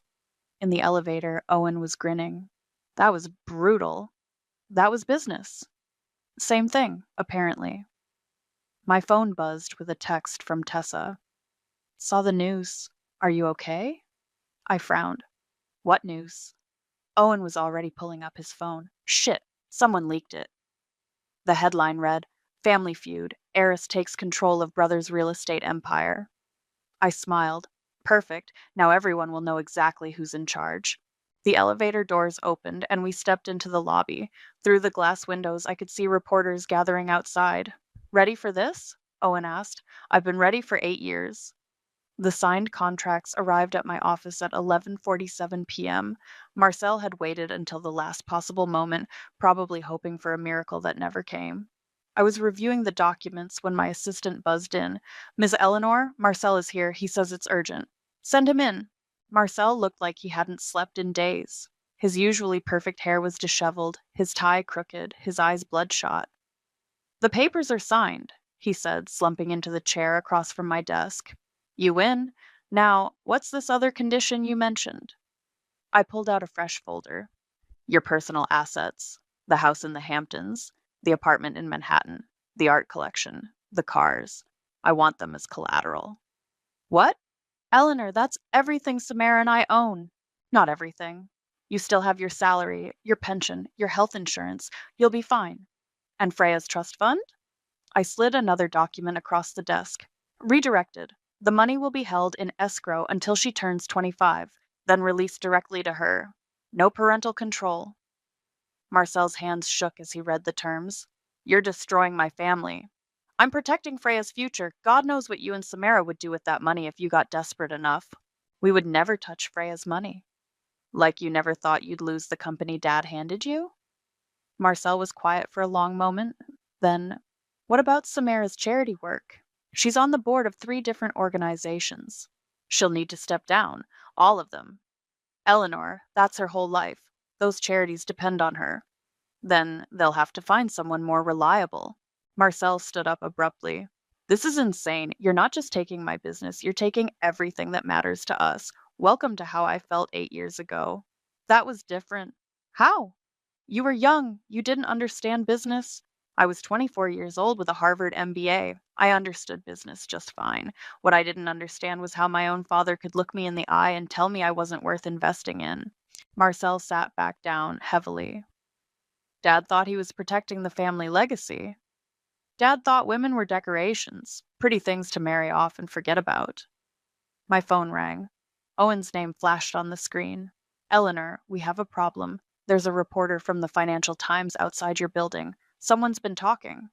What kind of talking? The kind that involves words like vindictive and family destruction. You need to see this. I hung up and turned on the news. A perfectly coiffed reporter stood outside Marcel's office building. Sources close to the family describe Eleanor as unhinged and obsessed with revenge. Her sister-in-law, Samara, had this to say. The camera cut to Samara standing outside what looked like their country club. Eleanor is destroying a family business out of spite. She's hurting innocent people, including her own 15-year-old niece. Turn it off, Marcel said quietly. But I kept watching. The reporter continued. Questions are also being raised about the elder Angus's role in the original family dispute. Sources suggest there may be more to this story than simple sibling rivalry. Now that was interesting. My phone buzzed with a text from an unknown number. We need to talk. Meet me at Riverside Park, East Entrance. Come alone. Mom. I showed Marcel the message. Don't go, he said. Mom's been a wreck since this started. Dad's been pressuring her to talk to you, to make you stop. Maybe it's time we had that conversation. An hour later, I found Mom sitting on a bench overlooking the river. She looked smaller than ever, wrapped in a coat too big for her frame. Thank you for coming, she said as I sat down beside her. What do you want, Mom? I want you to stop this before it goes too far. It's already gone too far. That happened 8 years ago. Mom was quiet for a moment, watching the water. Then, there are things you don't know about your father. Things that could hurt more than just our family. What kind of things? She reached into her purse and pulled out a manila envelope. Financial records from the early days of the company. Your father, he cut some corners, made some deals that weren't entirely legal. I opened the envelope. Inside were bank statements, wire transfer records, correspondence with offshore accounts. Mom, what is this? Insurance. I've been keeping these for years, just in case. If this family feud becomes public, if reporters start digging into the company's history. I scanned the documents. Tax evasion, bribery, money laundering. Enough to destroy Dad's reputation and possibly send him to prison. Why are you showing me this? Because I'm asking you to choose. You can destroy Marcel and Samara, take their house, their dignity, their future, or you can stop now and these documents stay buried. I looked at my mother, really looked at her. She was terrified, but there was steel underneath. She'd been protecting Dad's secrets for decades. What about Freya? I asked. What about her? If I stop now, what happens to her? She grows up watching her parents struggle, learning that women don't matter, that family loyalty only flows one direction. Mom's hands twisted in her lap. She'll grow up with parents who love her. She'll grow up with parents who failed her. I stood up, still holding the envelope. I'll think about it. Eleanor, please. I said I'll think about it. But as I walked away, I was already making plans. Mom had just given me the final piece of the puzzle, and I intended to use it. The press conference was scheduled for 2 p.m. I'd called it myself, sent invitations to every major financial publication, every business reporter who'd been sniffing around the story. Owen paced my office like a caged animal. Eleanor, once you do this, there's no going back. Your father will be ruined, possibly prosecuted. Good. And your family will never forgive you. They never forgave me anyway. My phone had been ringing all morning. Marcel, Samara, even Tessa trying to talk me out of it. I'd ignored them all. At 1:30, my assistant buzzed in. Ms. Eleanor, your family is here, all of them. Send them in. They filed into my office like mourners at a funeral. Dad looked older than I'd ever seen him. Mom was clutching his arm. Marcel's face was stone, and Samara looked like she wanted to murder me with her bare hands. Eleanor, Dad said, his voice hoarse, I'm begging you. Don't do this. Do what, Dad? Tell the truth? Destroy your own family for revenge. I held up the manila envelope Mom had given me. You destroyed this family the day you decided I wasn't worth your respect. This is just the cleanup. Marcel stepped forward. Ellie, think about Freya. She doesn't deserve to have her grandfather's name dragged through the mud. Where is Freya, by the way? Shouldn't she be here for this family meeting? She's at school, Samara snapped, where children belong, not in the middle of adult business. Adult business, right, like when Dad decided my future without consulting me. Mom spoke up, her voice barely a whisper. I gave you those documents to protect the family, not destroy it. You gave me those documents because you knew Dad's sins would catch up with him eventually. You just wanted to control when and how. Dad moved closer to my desk. Eleanor, I know I hurt you. I know I made mistakes, but this won't fix anything. It'll just create more pain. For who? For you? For Marcel? What about the pain you caused me? You seem to be doing just fine, Samara said coldly. Look at this office, your success. You didn't need our help after all. I laughed. You're right, I didn't need your help. But I shouldn't have had to prove myself worthy of basic family respect. The clock on my wall showed 1:45. 15 minutes until show time. Last chance, I said. Dad steps down from everything. No more advisory roles, no more industry connections, no more pretending he's still relevant. He retires quietly, and these documents stay buried. And Marcel? Dad asked. Marcel keeps the company, keeps his house, keeps his dignity.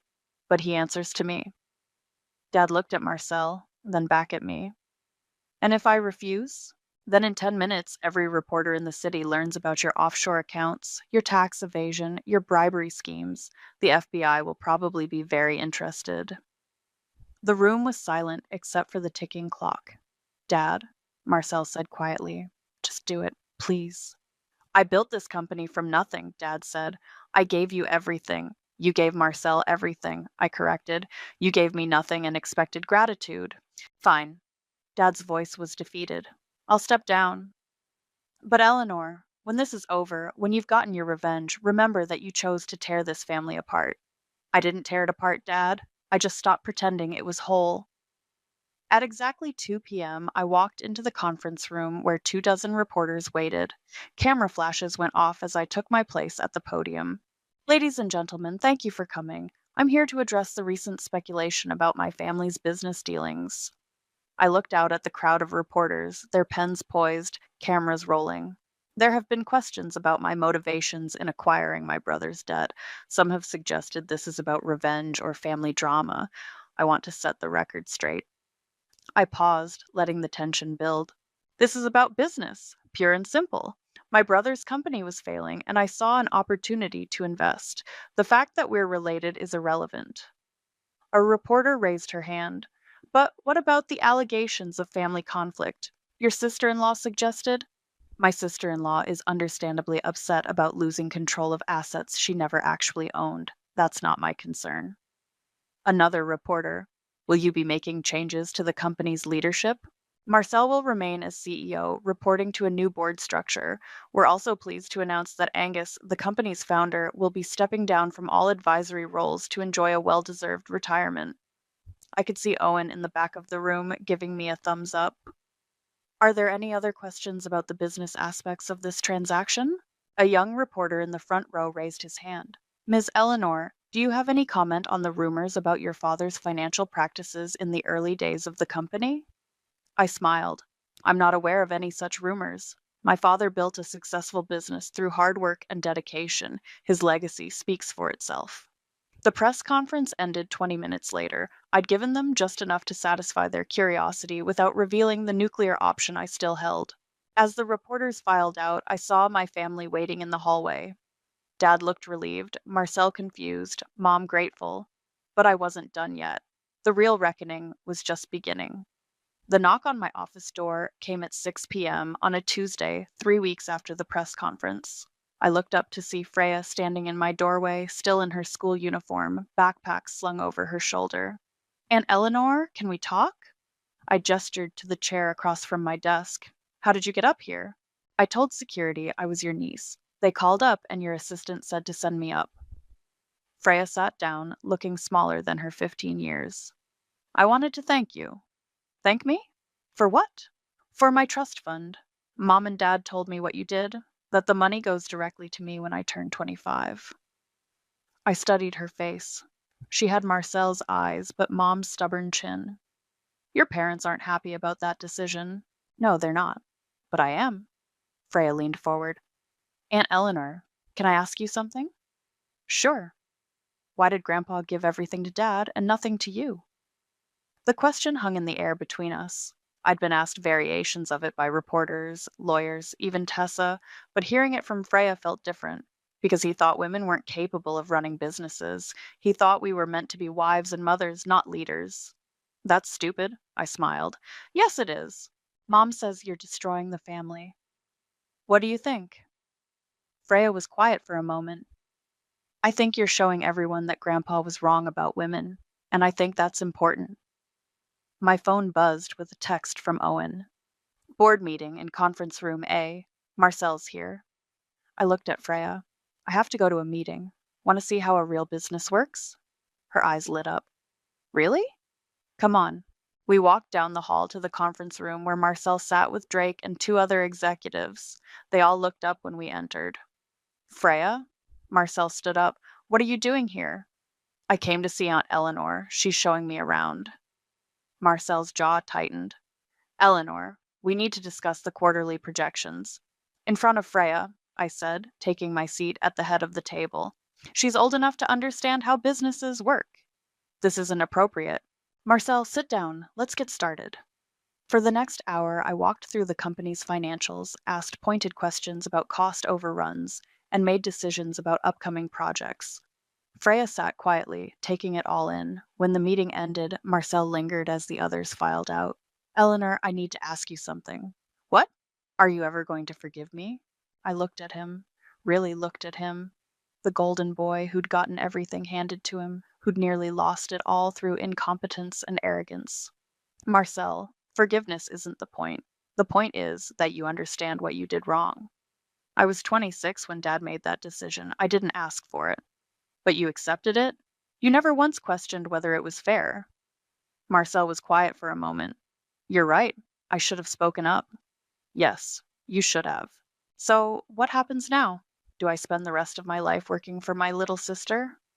You spend the rest of your life proving you deserve the chance Dad gave you, and maybe, if you do a good job, I'll consider making you a partner instead of an employee. Marcel's eyes widened. You'd do that? If you earn it? After Marcel left, Freya and I walked back to my office. Aunt Eleanor, can I ask you something else? Of course. Do you think I could work here someday, after college? I sat down behind my desk and looked at this remarkable young woman who'd somehow emerged from the wreckage of my family's dysfunction. Freya, you can work anywhere you want. You can start your own company, run for president, change the world. The trust fund will give you that freedom. But I want to work here, with you. Why? Because you're the only adult in our family who treats me like I have a brain. I felt something shift inside my chest, a warmth I hadn't expected. Then yes, but you'll start at the bottom, just like everyone else. No special treatment because you're family. I wouldn't want it any other way. My phone rang. Tessa's name flashed on the screen. Elle, I just saw the news about your company's quarterly earnings. You're killing it. We're doing well. And how are you doing?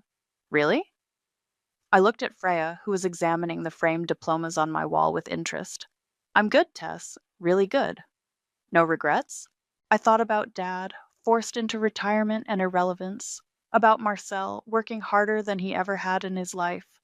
About Samara, stripped of her social status. About Mom, finally free from keeping Dad's secrets. No regrets. After Freya left, I stood at my office window watching the city lights come alive. My phone buzzed with a text from an unknown number. Congratulations on the quarterly results. You've proven your point. Dad. I deleted the message without responding. Some victories don't require acknowledgement. They just require living well.